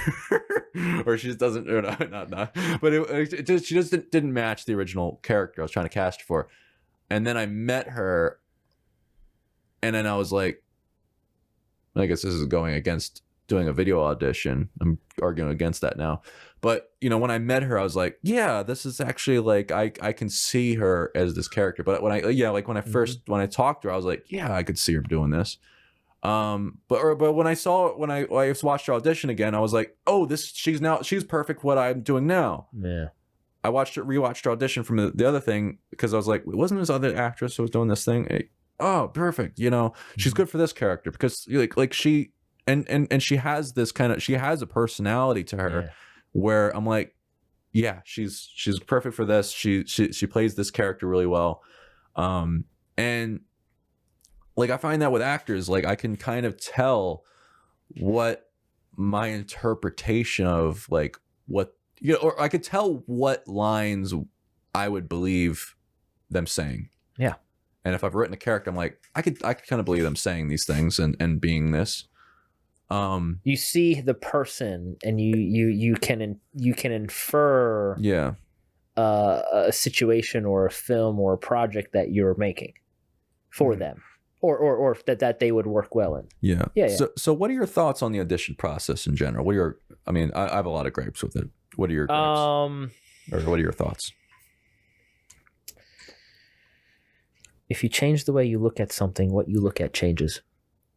And I forget who said that quote. My acting coach says it a few times. Sure, there's a lot of flaws with it. Yeah. Sure, there's some unrealistic expectations that casting, in my view, gives to actors, and a lot of things that actors don't do for casting. You know, it goes both ways. And, you know, the reason why it doesn't work is because a lot of times actors are too busy trying to think about, okay, what does casting want? What does the producers want? You know, they're worried about what other people want, as well as, you know, the producers don't know anything about the actor usually. Mm-hmm. They just kind of see what they get. Yeah. And for me, what I try to do is I try to reach out, and I lead with grace and gratitude, and and with the people that I want to work with, I introduce myself, and I see if I can and sometimes it's just showing gratitude. Other times, depending on how the situation is, I'm able to send my materials to them, but other times it's just a conversation. And once you have that rapport with this producer or this director or the assistant or the manager or agent of that person that you want to work with, Yeah. that team knows who you are. And so when an audition comes up or a role comes up, and let's say you're binged for it, you can send an audition and they already have a context of, oh, I've talked to this guy. Yeah. I know who this person is. And in a sense, you're already producer approved. Yeah. And so that's why I see it in, especially in the art or just in any career, relationships matter. Mm-hmm. And so, you're referring to, I wanted to go back to the calling and the networking and reaching out to people, because that's a big part of my auditions. And of course, things come through that I, don't know any of the producers for. And also there's a lot of times in which I try to call somebody and they hang up on me. Mm-hmm. It's just what it is, but I keep going. When it comes to an audition, for me, I try to find the fun. Yeah. I make sure I have fun with it. And, Yeah. You have to. That's a good way of looking at it. You have to. And it doesn't mean trying to think about what someone else wants. Yeah. Just because it says one thing on the page doesn't mean you got to do it exactly like that. Yeah. A lot of times you are able to see like stage directions, how it's written, what the words are saying. You can find the trap. You can find the trap in the text of, oh, this guy is. I often cross all the stage directions out. But sometimes even the words, even what the person's saying. Yeah. And if you really, also I like to people watch, and I like to look at how people say things and do things. And a lot of times they might say words, but their actions and their body say something completely different. Mm-hmm. So if someone, like if someone says like, I hate you. So sometimes it's like, I hate you. Your body is like smiling and like happy and stuff, but you're saying something else. And so a lot of times it can hit and become different ways. And so a lot of times, let's just take that line, I hate you. I might be thinking of something about the person or about a situation that makes me happy, like I might do be the smiling. Opposite, A lot of times it's the opposite. You don't want to do with a trap, because every other actor is going to do that trap. Mm-hmm. I talked to you about this commercial I'm going to do, in which the person had to be happy-go-lucky, but in the context of who this person is, they're from Philly, they're, sports fans, they're not necessarily known as like a happy-go-lucky, they're more rough, they're more, like, I don't care what you think, hey, what you looking at, it's a little bit different how it's inferred. And I don't want to do what's just written on the page. Yeah. I want to find it myself. And I think a lot of times you get a role simply because you're willing to go into different places. Mm-hmm. And that shows, producers, directors, whomever's making the project, oh, this person can have fun. Oh, yeah. Or hey, that's a whole different way. I never even realized that we wanted that. And they might say like, oh, this is really cool. Mm-hmm. And they can bring you back to what they wanted. But the fact that you took all these fun, different, exciting places with it, whereas all the other actors are just doing the vanilla, what was on the page, what the stage directions were, that makes you stand out. And then plus with what I'm doing, trying to make, work with people that I want to work with, the combination of the two, of being known and taking fun choices and getting them to know who I am, it works better. Yeah. Earlier, we were talking about becoming famous when you're young versus old, or not only that, but also just age not mattering, and you can start things later in life. What are your thoughts on the whole idea of you're good. The idea of people having a prime? And by that I mean it's like it's between the age of 30 and 40 or 50. It's prime. Meaning. No, I know what you mean, but by whose definition? Like, and I think so that's the really reason I'm getting at this is like Quentin Tarantino plans to retire after either one more film or his last film he just did. And it's because he relates film directors to boxers. It's a young man's game. And you have this energy from it's a combination of like your prime is where your youth and experience line up. Yeah. And it's usually like 35. Like if you look at some of or like around that age, 30 to 35, that's when, a lot of people, great filmmakers peak.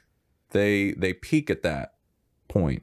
And it's because like I don't know how my take on this. Yeah, what's your take? So we're making art, right? Yeah. Art is subjective. How are we basing prime? Yeah. Also there's a lot of times in which it takes a lot of effort to make a film. Yeah.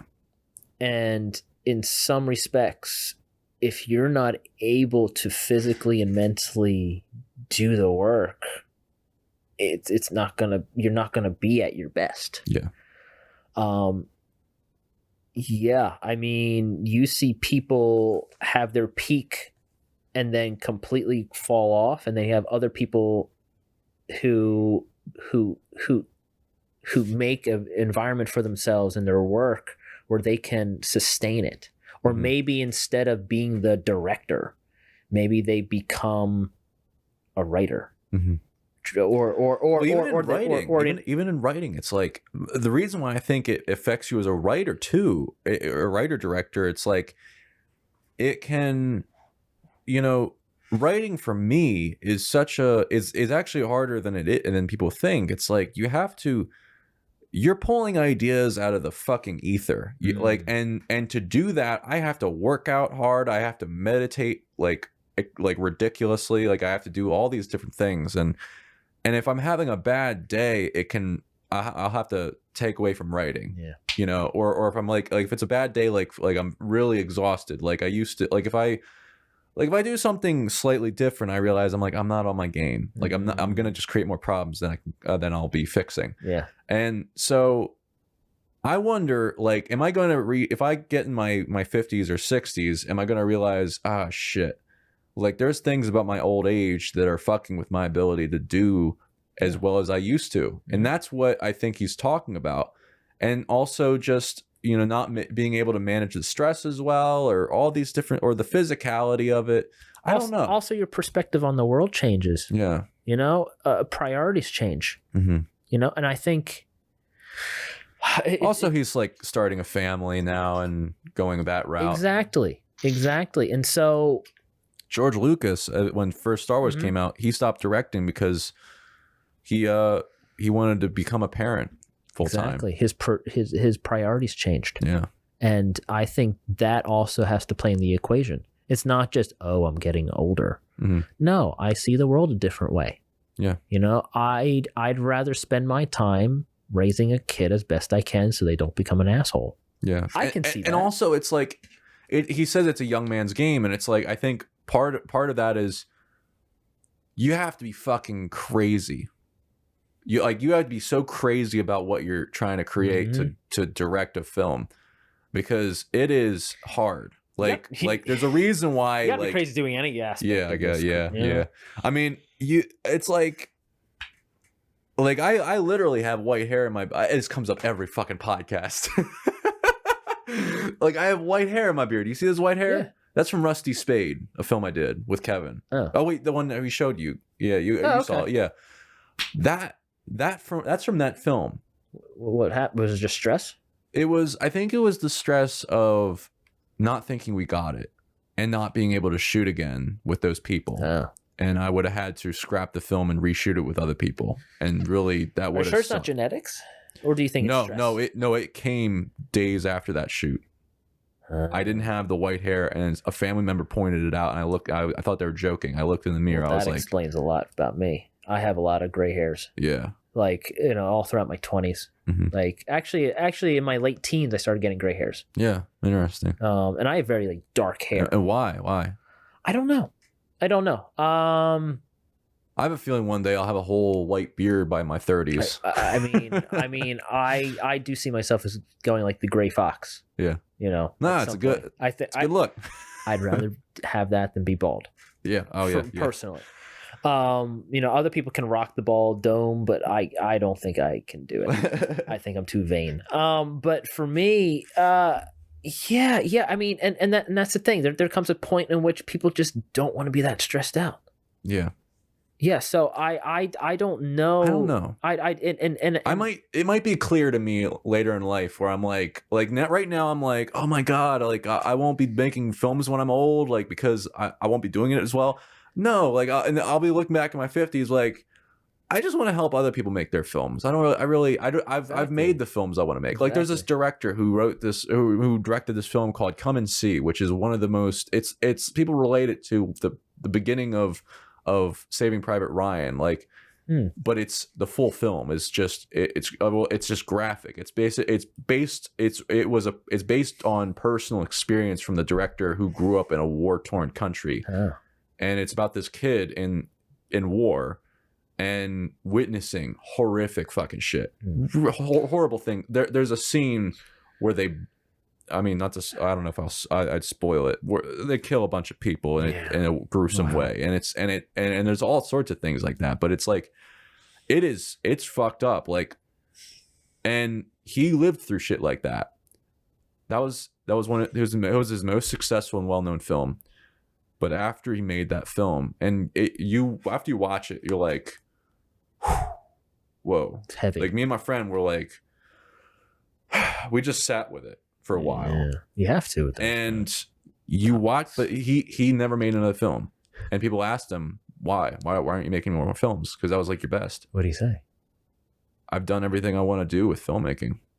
There you go. He had basically, I think, he had done everything filmically he ever wanted to do with that film. I think what he also means, it's like or what I think he meant is, or I forget, but it's like he had told the stories that gave him most of the trauma that probably had promoted him to do what he, into the craft of filmmaking. He said the story he wanted to show. Yeah. He told the story. Come and see my childhood, basically. Yeah. And, or it also could have been cathartic. They fucking shot live cows they shot live ammunition over the actors. This was Russia in the 60s or 70s. I forget.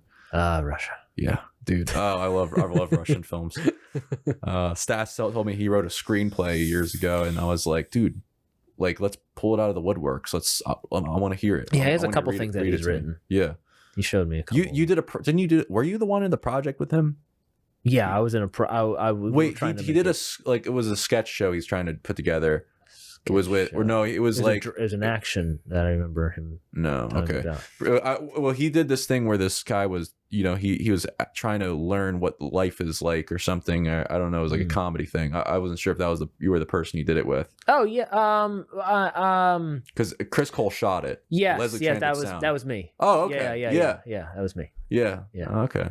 Yeah. How was that? Adam. It was fun. Honestly, for me, I've produced 2 short films, And both of them, part of my intention was to use for my reel. You can have as many self-tape footage as you fuck that shit. Yeah. But I mean it has its place. For auditions remotely, yeah, I think.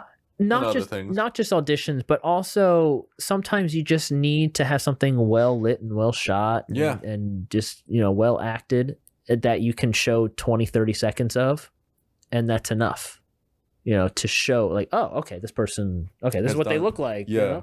With good lighting. Because some people aren't trained to see, like, they think what they're seeing is what they're going to look like on camera, probably. I don't know. I don't really do that. Like, I just look for personality. But I mean, some people, I don't know how they look at people. But also there's the thing of like the confirmation, or is it not confirmation bias? It's like being preceded by your what's the word? It creates this aura of professionality when you see that somebody's done something professional. Well, it also gives you confidence that they've been on a set. Yeah. It makes you say, oh, all right, this is all right. All right, this is a good product. They know what they're doing. Lights, camera, action. When I say action, what am I going to get? Yeah. Okay. Yeah. At least we can get this out of the person. So quick question. You said 2 hours. We're at 1:50, 1 hour and 50 minutes. Is it fine? Is it fine if we go over? We can go over. That's fine.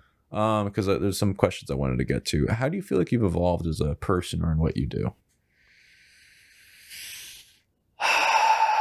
You want to go a little over, or you want to go a lot over? You can go. I'm fine with going as long as you want. Well, all right.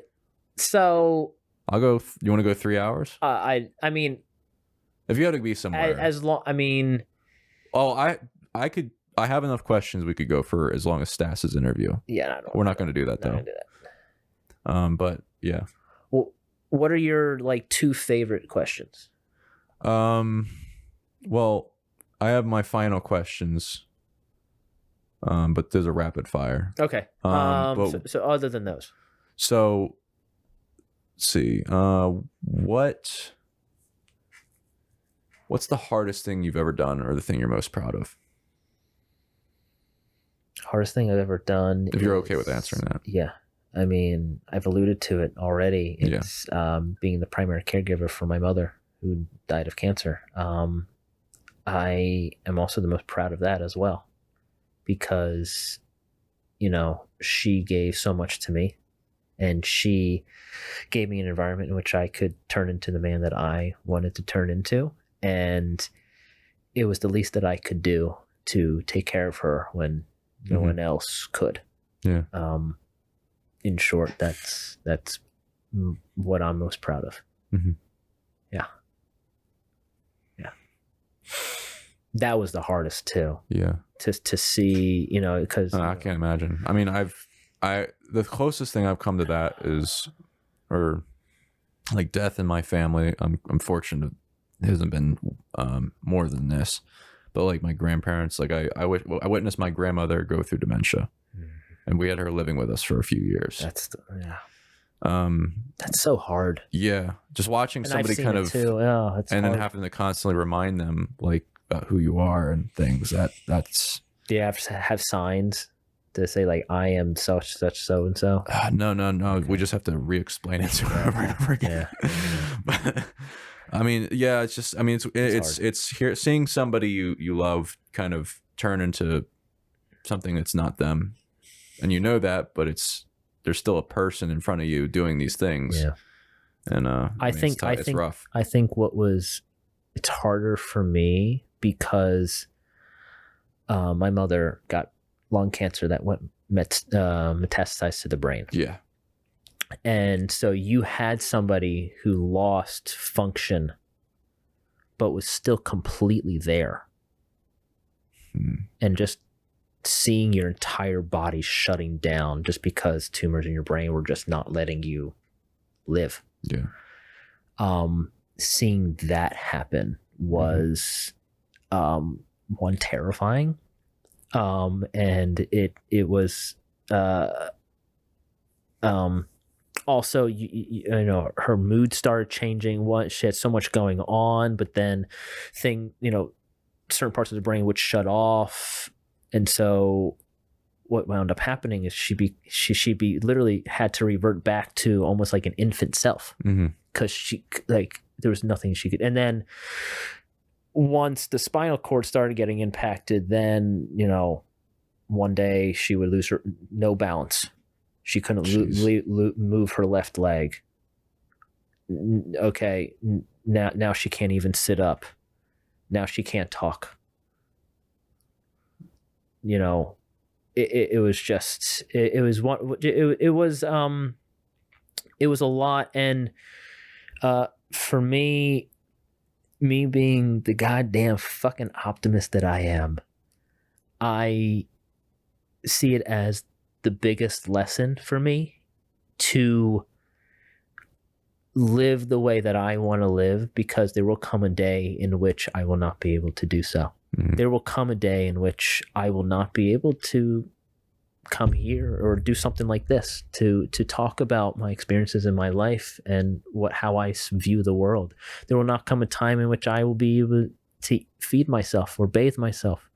There will come a time in which I can't ask that pretty girl out on a date. There'll be a time when, you know, I can keep going and going and going. And so I don't want to reach that stage of my life looking back full of regret. I don't want that for myself. And I see that with so many people. They don't realize that they're running straight to a brick wall with no way of kind of pulling back. And so while you're moving through this, you have to do what you want, because you do it once.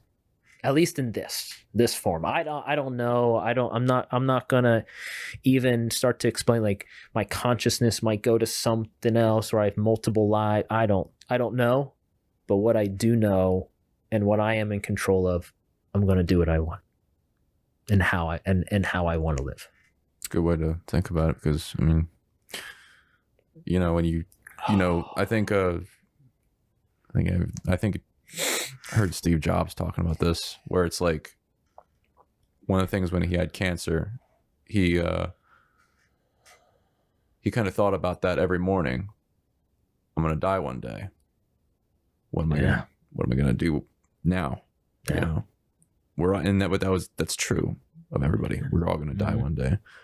Death is the greatest motivator. If we didn't have death, would the world be a better place? Maybe. But people don't even. But most people live their lives day to day like they're not. Yeah. You know. I don't know. I think life is a very strange thing. It's like you're born, there's a flicker, and then you die. It's just, it's so short. It's not even short. It's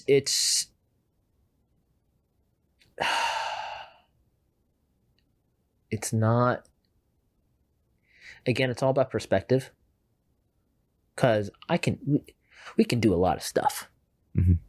At least we think we can. We can talk about free will and all that stuff, but that's another podcast. But Cameron Auble-Branigan. Yeah, the Cameron AB show. Actually, that I need to get back to my old podcast. Yeah. We didn't even mention you had a podcast. Yeah. Well, you can put it in. Yeah. God damn it. It is a huge motivator to see death. And I don't know if you or anybody else who's listening has seen someone pass away. I was the only person in the room when my mom passed, and I was holding her hand at the moment. And it's very interesting when that happens, because a lot of people talk about spirits, and people question if they're true or not, or what they are, but there definitely is a change from somebody. I don't know if it's a frequency. I don't know if it's the heartbeat. You feel that in the room, or there's a present, but there's something that just goes away. that quickly, literally that quickly. It's there and not. And, maybe I need to, really get on some, therapy. Actually, when I move, I actually have part of my plan of like, see a therapist. You have some shit to talk about. But I mean, I have people in my life right now that I've been really working with, and people who actually do have a psych background that I've been able to work with. And, but because I know I'm leaving, I don't want to start a relationship with the therapist and then go there. So that's actually, it's like, you got some shit you got to go through, with someone professional. Yeah. Anyway, so I think about that moment a lot where, right back to what I was talking about. It's just gonna poof one day. And God damn it, I don't want to be a physical therapist. God damn it, I want to act. I want to be in films. Sorry, Katie, my sister. But and Katie, if you love it, you love it. There was definitely aspects of it that I loved, helping people, seeing people progress, and you also do what you love. And there were aspects of it that I did love, but there's a lot of aspects of it that I didn't love. Yeah. And well, first of all, insurance and paperwork, and I won't get started with that. But anyway. Yeah, just do what you love. Mm-hmm. Have fun with it. But going back to your question, that was the hardest and most proudest thing I've ever done. Mm-hmm. Taking care of my mom and witnessing and learning more about life in those 2 years than most people ever do, I think. Yeah, it'll be one day where I have to go through the same experience with my folks. Well, people, and this is something that I found out too. People go through it in a different way. I know somebody whose whose mother is in that later stages, and a sibling was going to take care of them, but really is using them for financial reasons in order and kind of not taking care of that person. Mm-hmm. And it could be about guilt. It could be about, whatever emotions, I don't like this person, so I'm going to, make sure that they kind of suffer. I'm not going to deal with it because that's a problem that I have, or whatever the situation is. People view adversity in many different ways. Mm-hmm. They either deal with it or they shy away from it. And there's many different iterations of both of those reactions. So I have no doubt that you will be a great son and take care of, thank you. Your parents. But other people handle that situation in a very, very different way than I did. Kind of reminds me of writing the character that Kevin played in Rusty Spade. Remember this speech he gave? That didn't come from. I think that speech kind of came from, imagining if I had made the wrong decisions in life and chose to deal with my problems in the wrong way. A lot of times I write characters where I'm not sure I would ever be them, mm-hmm. but I try to imagine myself as somebody who would deal with things the wrong way, and I kind of wrote that perspective from that direction. Yeah. And also in the heat of the moment, you become a different person. A lot of times you find aspects of yourself. They go, whoa, what I never wanted to do that, or you see it afterwards. You're like, oh, I thought I had these morals. I thought I had this ethical mm-hmm. grounding, and I was very specific. I would never do this, but here you go, you did it. Yeah, you find out who you are. It's not finding out who you are. Or you find out something happens. Because humans react differently depending on the situation. They can say that they're going to do one thing in one state of mind, but then when another state of mind comes up, are they going to keep that what they said from previous? Yeah. That fight or flight. Yeah, it's something that scares me because I would like to think that I'm always going to be like, I'm going to try to be my best self in each situation. But if I face some horrible fucked up situation, my biggest worry is how am I going to react to it? How am I going to deal with it the proper and productive way? Human beings are capable of every imaginable situation. You know, every good, bad, ugly person that you can think of, they're all humans.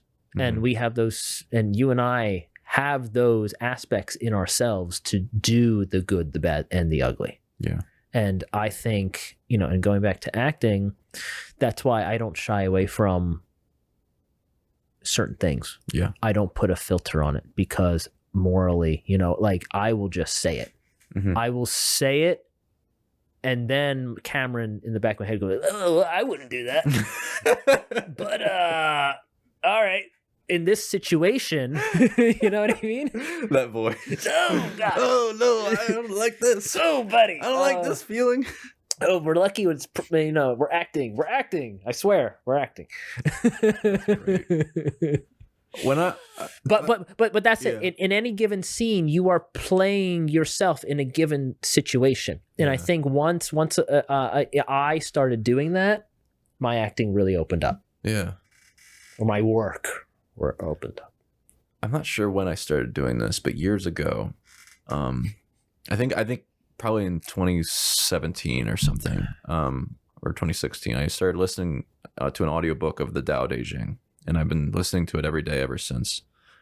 And it's brought me a lot of inner peace, and it's guided me in ways towards being more compassionate and being more fluid in terms of how I go through life and deal with setbacks and obstacles and deal with negativity from people. I used to react if my sisters or something said something horrible to me, or somebody, you know, dissed me. Like, I would, you know, react in a way. I wonder why that's blue. No signal. The camera died? Oh no. Cut. Camera died. Apparently wasn't charging the whole time. Oh, damn. Is this thing still working? I think that one cut out too. Well, I guess, well, back to what we were talking about. Like I started listening to Tao Te Ching, and I found that, like what I'd started doing automatically was, you know, I realized like my family's going to die. I'm going to die. We're all going to die someday. And the thing that scares me most is if I were to ever say something to somebody, I didn't mean, like I, you know, my mom or my dad were getting on my nerves one day, and I just said something to them. Yeah. And that was the last thing I ever said to them. That is probably one of my worst fears, is that being the last thing that I ever fucking said to that person. Like, I remember seeing something like that on a TV show where that's what, like, a character said, like, I hate you to his father or something, and then the father goes and shoots himself or something. And anytime I do get like slightly negative with my, you know, in terms of how I react to something my family, anybody, yeah, my mom does, if I like slightly get riled up, immediately I follow that up with I love you. I just say it all the time, like it's a mantra. I just say it, and it's stupid and cliche, but immediately when I say that, on the inside, like when I have that outburst, I don't feel right inside. Like I feel this negativity in me, and the only way to put a fire extinguisher on it is to just say I love you. Extinguishes that fire, you know. It extinguishes the fire, but also it allows you. It reminds them too that. Reminds them, but also it gives you the grace that you need for yourself. You know. Again, you know, you can't read into the future. You can't say, hey, I'm, you know, at this time, at this place, such and such is going to happen. We don't have a crystal ball, and things like that happen where we have a conversation with somebody and then we'll never have that a chance to say anything else to that person. And you saying I love you, and it makes you be able to go back and say, all right, I feel right with everything that I did. I didn't live with the regret that I said this to such and such and that happened, and then that person passed away. I think that's very healthy. Mm-hmm. Yeah, but I yeah, I can talk forever about this stuff, but what's your most meaningful failure? I don't believe in failures. I believe in happy accidents. It's not. No, I'm kidding. Fuck that bullshit. I see learning with a lot of failure. I mean, meaningful failure in terms of what is something that you did that taught you the most. That's why I like favorite. Well, I mean, yeah, taking care of my mom, and going through the process of her dying and the aftermath of that.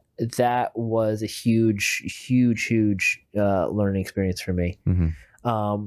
But in terms of my career, I would say my ballet career. Yeah. Because I went into it, I was, a young, hot-headed kid. And, and we all want to take over the world. We all want to just like kill it, But I had no experience. I didn't know, the nuances of it. I didn't know the politics and the connections and all that kind of stuff. And I just thought, oh, if I'm just really, really good, I'll get it. I'll do everything that I wanted to do. And that's not the case, with anything, you can dance circles around somebody, but if the person doesn't like you, or if there's a political motivation, or such and such is on the board and they want their daughter to work with some other guy, that other guy's going to get the role, not you. That happens.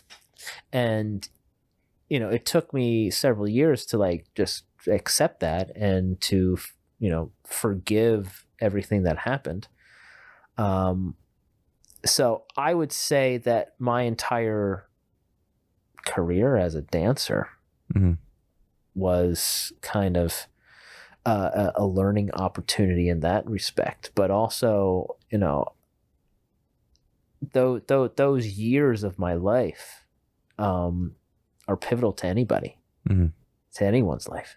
You learn so much and you fail so much, and you mess. I'm like, wow, I should not have dated that person, or oh, I should not have gone and done that, or hey, oh wow, I ain't gonna do that. You don't want to get caught up in it. You don't want to get caught up in it, and that's why like I just keep going.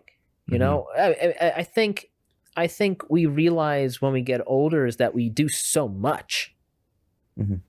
We do so much that there's inevitably going to be something that we have to forgive ourselves about, or we have to forgive other people for. And that could be, something small or something huge, but it's the ability to keep going. Yeah.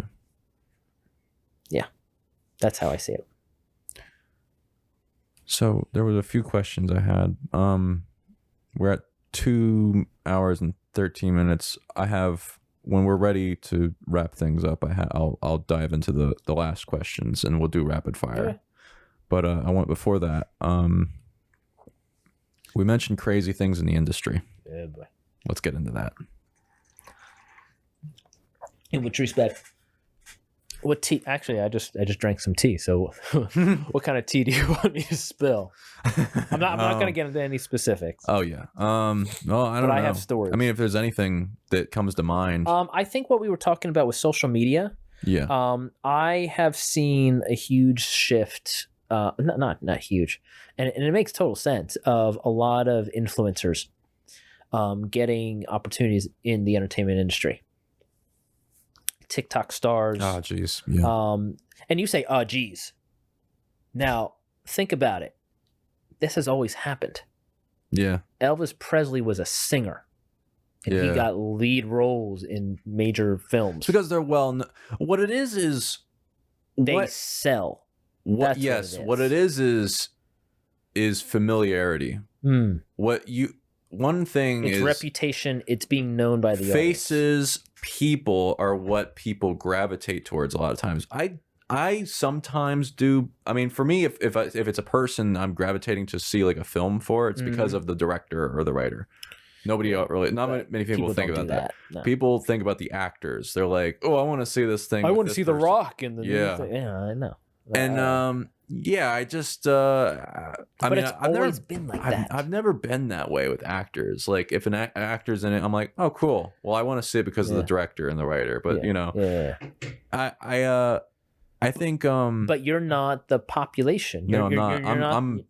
I'm on the outskirts. That's why nobody's watching the podcast at the moment. No, well, I wouldn't beat yourself up about that. I would just say, as a box office, as the next Netflix hit, as the next Amazon, streaming whatever juggernaut, people, you're looking at the actor. You're looking at the actor, and if that actor is known and has an audience that is guaranteed to go see this project, producers are going to say, okay, I want them in it. I know a good friend of mine who auditioned for a reboot of a TV series that is going to be on a streaming service. I'm not going to say much because they're currently filming. But anyway, she auditioned for it. And, she has a lot of followers on social media. But this other person who was also auditioning for the role had several million more than this person. And that other person got it simply more or less because they had more of a following. Yeah. That they had guaranteed millions of people who would. Now, was there any reason to believe that it was because of them being better for the part? Or do you No, because I believe it's probably just because of the followers. So it's a lot of it is for followers. Yeah. But also, if we're also thinking about it, it's all about, it's all subjective too. Yeah. A lot of it is subjective. I think this person's going to sell more or get more streams or, sell more tickets if they are going to see it in a theater. Because this person has a following or more of a following than this other person. Or it could simply be, oh, that one girl reminds me of somebody else that I don't like. So let's take the other girl. It could be that simple as well. Yeah. But, it reminds me of my ex. It could be. Yeah. It could be. Or they have the same name or something stupid. But it's not stupid because it's what humans human do. Nature. It's what humans do. Yeah. So we can't bash it, but that happens all the time in the industry. And it goes back to, relationships. If the people know who you are, sometimes those situations could be mitigated simply because they know who you are. So that was my little social media thing. Because I actually did an audition for something huge, that same project, because they needed somebody who was a male ballet dancer, who could also act, which not many people can do that. Yeah. I'm really curious to see. Niche. I'm really curious to see who they pick. Oh. I actually am tracking the IMDb of it. I'm like, who's what? Oh, I'm just waiting. I'm waiting because as soon as I bet you I'm gonna go on their social media and they're gonna be like hundreds of thousands of people and this and that and third thing. And it wouldn't surprise me, but it's always really curious to see the directions in which people choose for projects. Yeah. I'm always curious about it. Like, okay. And I think Quentin Tarantino was talking about this in that podcast that I sent you or I talked about. Yeah, I'll be watching it eventually. Yeah, no, it's fine. When you get to it, he talked about big, like old movies. He talked about these actors, that are known, that are such household names. But what you don't realize is all the other actors that read for that. And if it went any other which different way, we could be talking about a different actor instead of the household name that we know today. Don't you ever like? Is that curious? Wait. Let me go back. You're saying it's whoever they chose would have led to that person being like the next famous person. Yeah. I've thought about this before. Or it could be that person could have been established. It's catch-22. Yeah. It's like, oh, you have to be famous in order to be right for us. Well, you have to be in their thing in order to be famous. Yeah.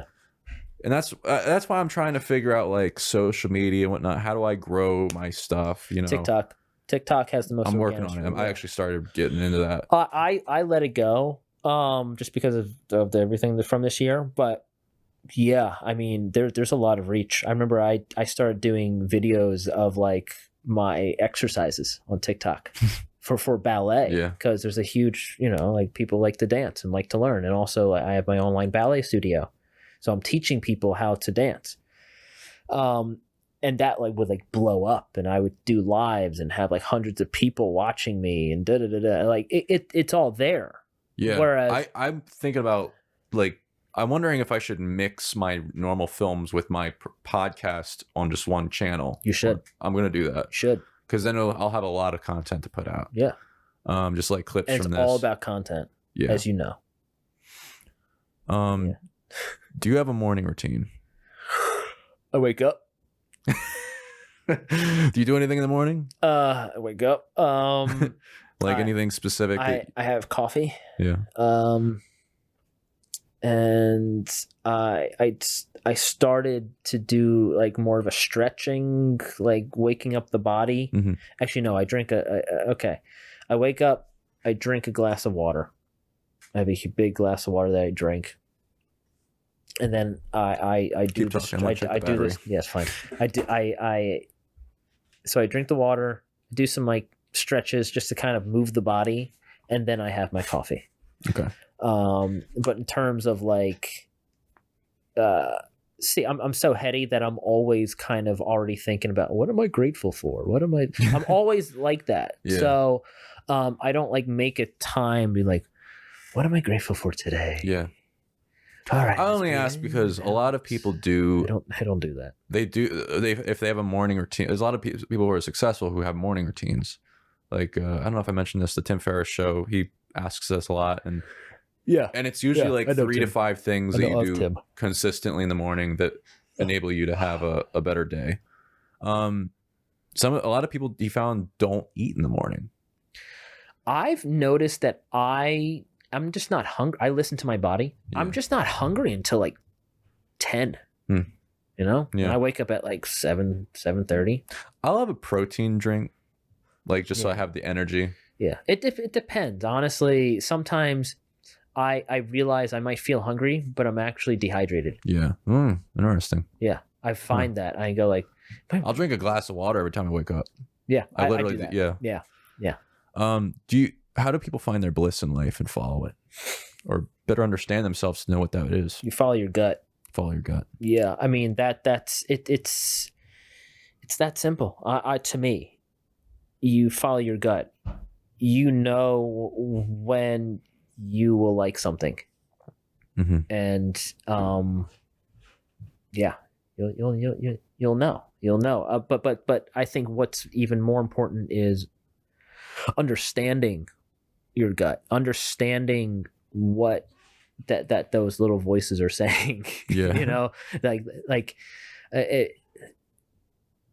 Yeah. You just gotta follow your gut. Easier said than done. Do you have principles in life and art? Have fun. Have fun. Yeah. Always have fun. Always have fun. Even stuff that doesn't seem like fun, like you'll find the fun. What's the next thing? Do you have advice on how to get through creative block, or what things that you do when you find it? Sometimes you got to change your environment. So like go for a walk, or call a friend, or if you don't have the time, like I had a self-tape due, and I was doing it with a friend, and we were just going and going. The same thing. I'm just like, I still feel it. I'm trying to find the thing that's fun, and just and changing your perspective. I literally just had to kind of do like a reset of myself and say, hey, you know what, I'm just going to play myself. Given everything that I know about the situation. And then we did the scene, and it was a whole lot more fun. And sometimes you need to change your mindset, and you got to figure out how you can change your mindset in that situation. That, you know, like I said, take a walk. That will change your mindset. Yeah. Going outside, getting take a nap, driving somewhere. Yeah. Work out. It depends on how much time you have. Yeah. Because if you have, you know, if it's like you're writing a project, and it's not something that's due within a couple hours. Yeah.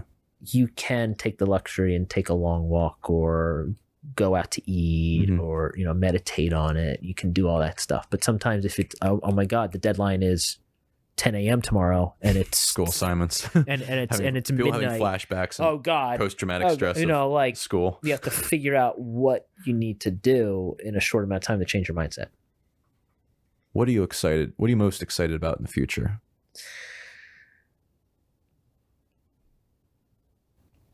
Working. God, I'm so excited to actually, you know, I don't even feel like I've started acting in a weird way. And I felt like this a little bit at the end of my dancing not too long ago. I say at the end, I still am dancing. I still dance. I just rediscovered a better way to live, and I'm excited to see myself grow. And also, you know, part of it's also like the moving to LA. It's also a new environment, a new climate. You know, that sense of that like, not competition, but there's so many actors, and you throw a dead cat in Hollywood, you're gonna hit a starving artist actor. Well, one, I don't believe you need to succumb to being a starving actor. I think you need to. I think I'm a little more entrepreneurial. Yeah, I'm not going to be starving. I already know that.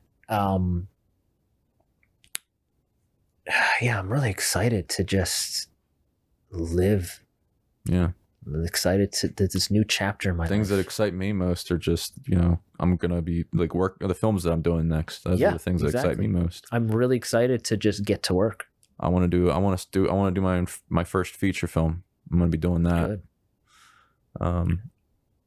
You'll get more gray spots on your beard. Yeah, dude, it's gonna be real. Something that I should let you know of, something called hair mascara. Hair mascara. Look into it. Okay. Look into it. Hair mascara. Tom, look into this when you re-listen to the podcast. If you need to be on camera and you don't want to show all the grays, I'm going to fully embrace it. Good. I'm going. But I don't know. Like, there might be something like, I need to be. No, it's a talking piece, the white hair, because everybody thinks it's a birthmark, but from killing myself really and making movies. Stressed out here. It's really hard. It's funny. And we're gonna get into rapid fire deep questions soon. I thought those were. No, that wasn't it. Any questions for me?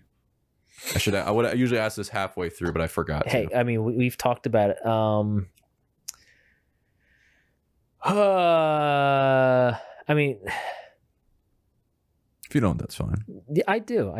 I always do. I'm just trying to figure out how the best to, word it. I mean, we did kind of talk about it.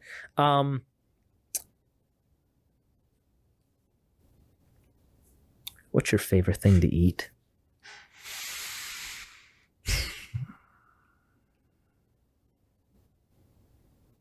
Manwich sandwiches. Really? That's amazing. Tell me more. Oh, about dude, them? I love it. I actually so that and steaks. What I do Guy. I eat at the end of every day. Okay. I don't eat until the end of the day.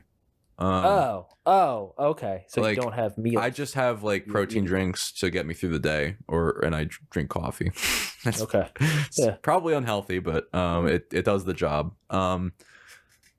I wait to the end of the day, and then I have I'll have this healthy slow carb diet meal from Tim Ferriss's book. Something where I just cook a bunch of shit in a pan with a bunch of fucking oils and it tastes delicious. But I'll have a slow carb meal so I'm not as hungry, and then I'll eat whatever the fuck I want. I mean, it's worked for me. I mean, I haven't ballooned up. I mean, sometimes I do, but I mean, I don't care what I look like on camera. I care about how well I perform, and the reason why I eat like I do is I've found that if I eat whatever I want at the end of the day, my next day is much more creative. I'm much harder working. Yeah. Because I'm like, I want to fucking work hard so I can deserve that meal at the end of the day.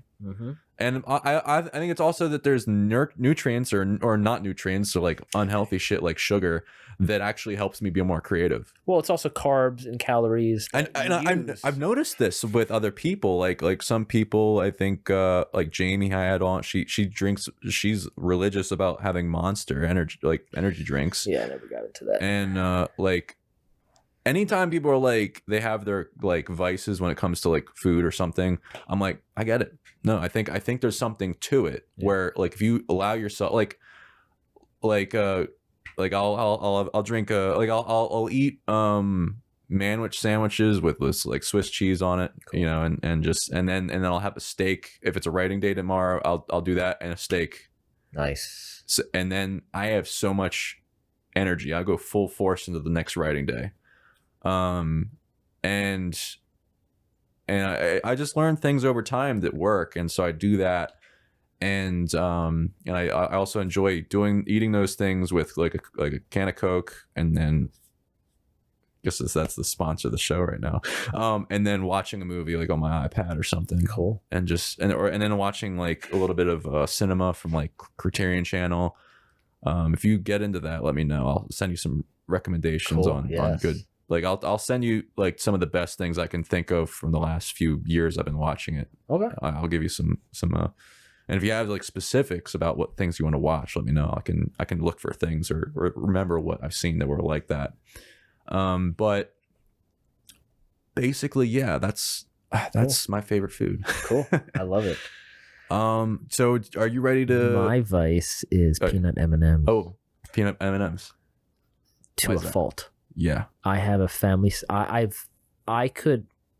have limited myself one family size bag of peanut M&Ms for a week.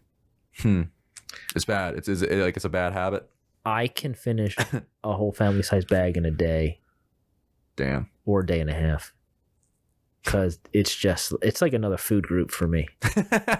You know, I literally have a problem. So I'm like, okay, I literally put a date on the bag. Oh, wow. So I go, all right, 1 week from that date, I'm not able to get, and I only have one bag in the house. I buy every week. Because if I had more, you know, like it'll come to a time where like, okay, maybe I like, you know, smoke some weed and I get the munchies. Yeah. And then all of a sudden I find myself like at the bottom of a family size bag. Do you ever shit. So when it comes to like smoking weed, do you find that are you the kind of person who when they do it they feel more productive? No, yeah, I'm the opposite. It turns me off. That's why I completely stopped, and I don't really like the friends I have aren't really people who do it. Mm-hmm. It used to be people I hung out with people a lot. Like this person reached out to me like he smoked a lot, and I think that was his issue. Yeah. I mean, even Stanley Kubrick talked about how meditation is much more effective at that. It's more controlled than weed. Yeah. Because it's like you can't control it; it controls you. Yeah. In a way. I don't know. I mean, if that works for you, go for it. But it's I like to wind down for the day, or just kind of like turn off, you know, the mind a little bit. It can help for that. Yeah, it helps for that. I forgot about this other question before we get to the final thing. Sorry. What makes for a great film or script? All the people who make it. Oh, that's good All answer. the people that make it. It's But now, if you, I mean, I asked this question because I like to understand what is it about the film that a person who's making films can look at and learn from and maybe implement in their own films an element of something to make their films better. And by that, like it could be. Yeah. I know what you mean. Here's how I take it. What you put into it and how it's perceived can be worlds apart. Mm-hmm. You might intend to say one thing, but as soon as it leaves your face, it might be interpreted as something completely different. And I've learned this so much. That's why I always get feedback now. That's because you don't know how something's going to, read for somebody or work until you pitch it. And when you pitch it, you can see when somebody lights up. The next feature film I'm doing, I would have never done it. I would have never put much time into it because it scares the fuck out of me doing it, because it deals with polarizing issues today. Gotcha. It deals with but it deals, I think it approaches it and deals with it in a constructive, or like I guess, I don't know, but constructive, or I guess it deals with it, I think, in the mature, hopefully mature direction. I mean, I think, or a positive direction. It's a positive direction. It basically, I mean, I can go into it off the podcast. Well, I've talked about it on the podcast with people, but you can tell me when you want. Yeah. But basically, it's not something that you would have made prior. But it was because I was so surprised by everybody I talked to about it. They're like, you have to do that. I've never had an idea where somebody's like, where people want me to make it more than I do. Yeah. But I want to make it, but because it was my idea. I love the ideas I come up with. I think most people do. But it's like, and it because it's personal to you, it's reflected on what kind of films you'd like to make, and you can make. And I had the idea, and I was like, I can never do that. But then I pitched it to a bunch of people, and the ideas for it started to come together. I pitched it to somebody, and then in 6 minutes, I had the entire story skeleton figured out. Good. And I was like, yeah, we could actually do this for a low amount of money. But yeah. Blowing in the Wind was written in 10 minutes. Blowing in the Wind. Bob Dylan. Bob Dylan. I listened to them all. I thought it was Bob Dylan. I was just like, is that the title of the? Yeah. So what I'm trying to say is, sometimes ideas if it's there, it's all there. You can just, and it's all that preparation. It's all the work that you've done, and then all of a sudden you get the idea, and it resonates, and then it's all together in 6 minutes, like you said. Yeah, but if I never got feedback on that idea, it wouldn't have come to fruition. And now I'm like, I think having had feedback, it's like now it's grown, and I've developed it for people with other perspectives. Yeah. I used to be kind of limited to one perspective, but now it's kind of formed to other things. I understand that. You need to have a committee, different perspectives. I love it. But you also have to be a dictator at the same time. You have to be able to say, all right, I get what you're saying, but this person doesn't get what we're saying. Yeah. And that happens. But it's okay. It's hard to be on the same page. So we'll wrap this up. I apologize for. It's fine. Yeah. Yeah. So what matters most to you? Happiness. Yeah. Is there anything? Oh, and I forgot. Was there anything we left out before that we didn't want to? No, I think we're good. Okay. Yeah. So happiness. Being able to understand what you need for your happiness, being able to create an environment in which you do live happiness, and that can mean whatever you want it to mean. But I see so many people, quote unquote, make it. I also know, and I'm privileged to know people who are considered successes in life, financially, career-wise, whatever it might be. And the things that they thought were going to make them happy don't. You know? And so you have to be able to say, like, okay, what will make me happy? You know? And that might change throughout your life. Mm-hmm. So, I mean, happiness. That's yeah, for me, I really pursuit of happiness. Like, it would be... I'd like to be at a place where I'm more independent than I am. I currently live with my folks, and I'd like to be in a place where I can not only do that but thrive and continue to make films that I want to make, but also help other people make their films. That if I were to retire from filmmaking early, I'd go full time into it. I mean, not only I'd still do the podcast, probably do it more, and further the conversation. So you'd be a producer, you're saying? I'd be a producer. Yeah, I'd be producing a lot because I really, you know, nothing excites me more than, you know, I mean, the idea. I love being able to make my own films, but I want to be the person that somebody looks to as like, dude, this guy's a fucking magician. Like, how did he do this?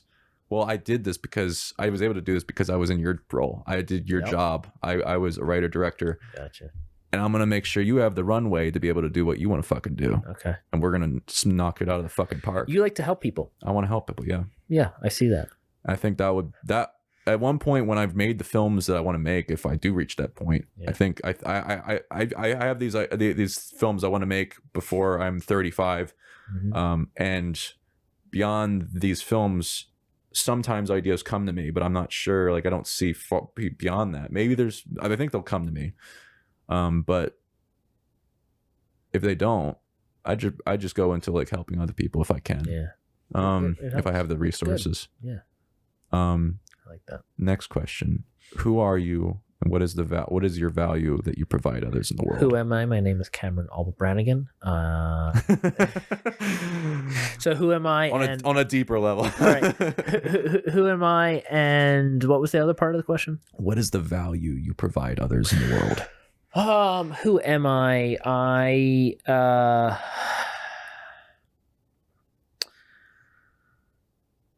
I'm a person who likes to have fun. What do I provide? I provide so much. I provide a different perspective. I provide an optimistic but practical viewpoint. I like to be a shoulder for people to rest on. I provide a means to show a little bit of beauty in this world that might otherwise seem bleak and dark. I always look to the light. So I think that's more of what I provide to people. But I also act. And if you want me to be...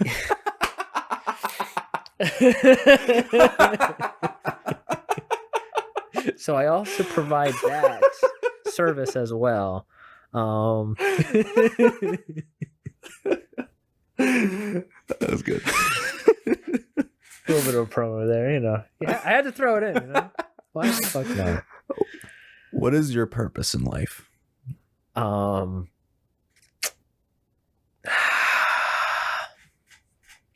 struggle with this question. Purpose. Who the fuck am I to say that I should have a purpose? Yeah. What am I? A blob of flesh on a rock flying through an infinite space. What am I? What purpose do I have? Yeah. You know, think about it. Yeah. You know, like people, like, and I don't know if that question it has an answer or if it's like a byproduct of human ego. I don't know. I don't think any answer is right. Exactly. I think it's like starting a business, having a business plan. Yeah. It's your best guess. It's not an actual plan. It's not permanent. There's a book on that. It's called Rework. And it's by like I forget what. I think I've heard of it. It's similar to Tim Ferriss's 4-Hour Work Week, but basically it's like business plans are best guesses, and you're just constantly reinventing it. Yeah. You're throwing your guesses at the wall and seeing what sticks. Yeah. And changing as you go. And sometimes you realize, like, here's an example. Sometimes the byproduct of what you do becomes more valuable and a much better product than the initial product. Yeah, it's the ripple effect. It's when like... the behind the scenes that we did for Kevin's thing, there's something about behind the scenes. Sometimes people don't give a shit about the films. People love behind the scenes because his film, it got has like 1,000 or so views. The behind the scenes, I don't know what he did when he uploaded it, but it got 10,000. It's on 10,000 views now. What the fuck did he do? Why when I upload at YouTube that it's not going to get like 40 views, but he gets, you know, like I think what it is he paid for advertising for the film, and then later on, like then the next thing he uploaded, YouTube was like, we're going to favor your account. I'm going to try that. It might work. You never know. I'm going to try that with one of my sketches to see. But I don't know. It's interesting. Yeah. No, it's the YouTube algorithm, or algorithms are... I don't even mess with them anymore. I just make shit. One thing I did hear about is one-on-one creating connections through social media, reaching out to people, commenting on their posts. So, all right. I think that's probably right. I'm an introvert. I fucking hate talking to people I don't know. I hate small talk. But even then again, have a podcast and we've been talking for 3 hours. Yeah, but it's like no, I'm a deep person. Like I like to go deep on things. Yeah. I personally, I think we're very alike in that. I don't think I would follow somebody and be a fan of them just because they talk to me on social media. Maybe I would.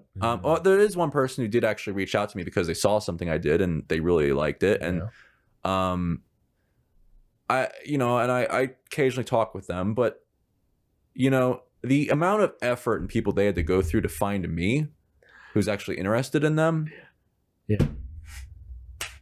Like it's just not, it's not worth it. It doesn't feel worth it because you know what?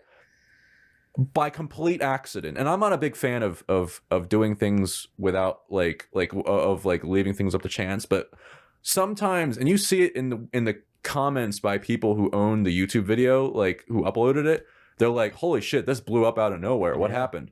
That happens. It happens. Sometimes your videos just go unnoticed for so long. Yeah. And then at one moment, something happens. A bunch of people, like, it's something, it triggers the algorithm. Or it comes out at the right time. Or, and then it just becomes relevant or something. I don't know how it works, but sometimes they just, just go. And that's how things happen. And I hate leaving things up to chance. But you need to keep... You need to keep trying. You need to keep going. It's not even keep trying. It's just keep working on yourself. Yeah, improving.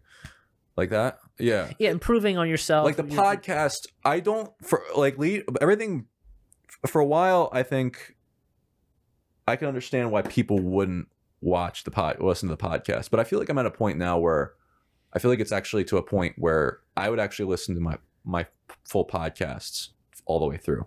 I'm at a point where I think before like a few podcasts ago, I think like iffy, like I probably if it was like, and that's why I decided to start actually putting it out. It was only on YouTube for a while because I started with the philosophy of we're gonna have really good clips out of this. I would post a full podcast, but I have a separate channel for clips, and I do the clips, I do the best clips, I really listen to the whole thing. But yeah, no, I should do it all in one. The clips and the whole thing on the one channel. In one thing. Yeah. I might do that. Yeah. I thought about it earlier today, actually. I don't know. Should I? You think so? Yeah. Okay. So people aren't confused. Like it's just. Well, I did that because a lot of channels I saw at the time did that, where they had separate channels, one for clips, one for full. But you know what? There's no rhyme or reason for either way. Well, I wouldn't put it on my filmmaking channel because I want. My filmmaking channel is content that I spend hours upon hours working on, and if it's flooded with all these boring clips or things that are not of that nature, I can see that. But I think I might do that where I put it all in one thing. I'll start doing that. So my last question.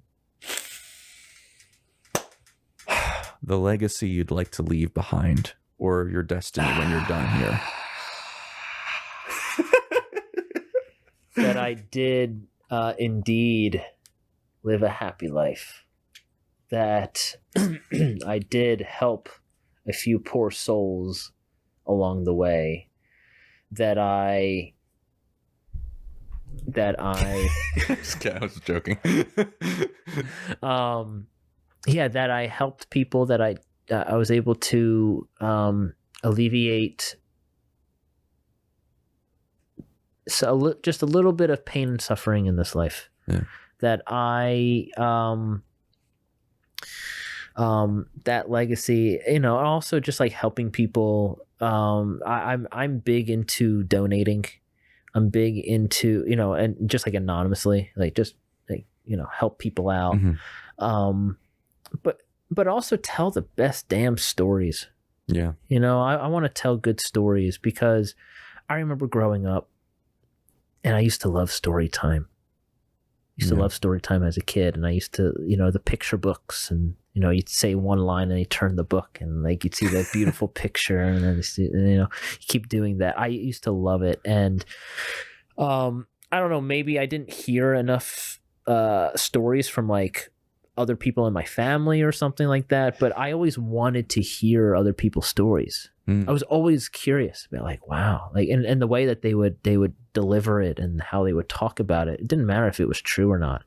And I know a lot of other people also like a good story. Ones that are real and ones that are true to a person. So all those things put together, that took my leg, and just kind of trying to leave this place a little bit better, with everything that I am in control of. I try to create, not destroy, even though everything is in flux. Ladies and gentlemen, Cameron Auble-Branigan. Hey! How can they follow or reach you? Wait. That was the fact that like you are interested in stories of people's stories. It's like it's good to do a podcast. You do a podcast. We'll talk about that. We'll what's the word? Plug it. Yeah. Where can probably link to it? So how can people follow or reach you? Well, you can reach me via social media, Instagram. I have first of all, the website I have is CameronAB.com. My Instagram handle is Cam_A_B. TikTok, CameronAB.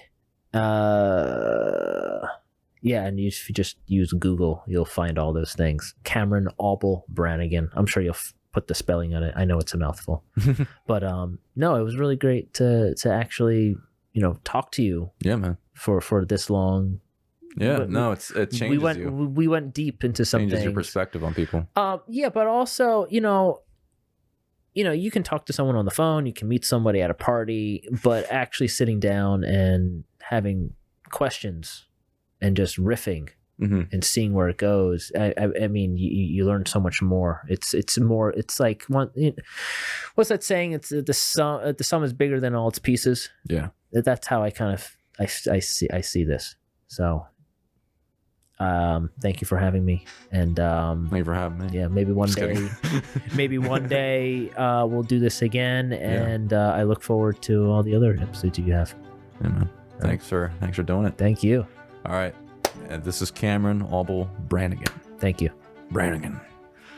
Take 12? I think it's take 12. All right. How much time did you do? That was we did 2 hours and 53 minutes. So I knew. Wait, I gotta say, and cut. That's a wrap. Cut. All right. Man, that was fun. I'm wondering. Oh man, I wish the world sounded like this. Yeah, right. Thanks for listening or watching. Hope you enjoyed this podcast. For notes and links to things mentioned on the show, my films, the video version of the podcast, or selected clips from each episode, go to profitableproductions.com/podcast. Profitable is spelled like my name with 2 F's, 2 T's. Also, for updates on future episodes, follow me on Instagram at Proffitt Take and at Profitable Productions. Thanks again. Catch you on the next take.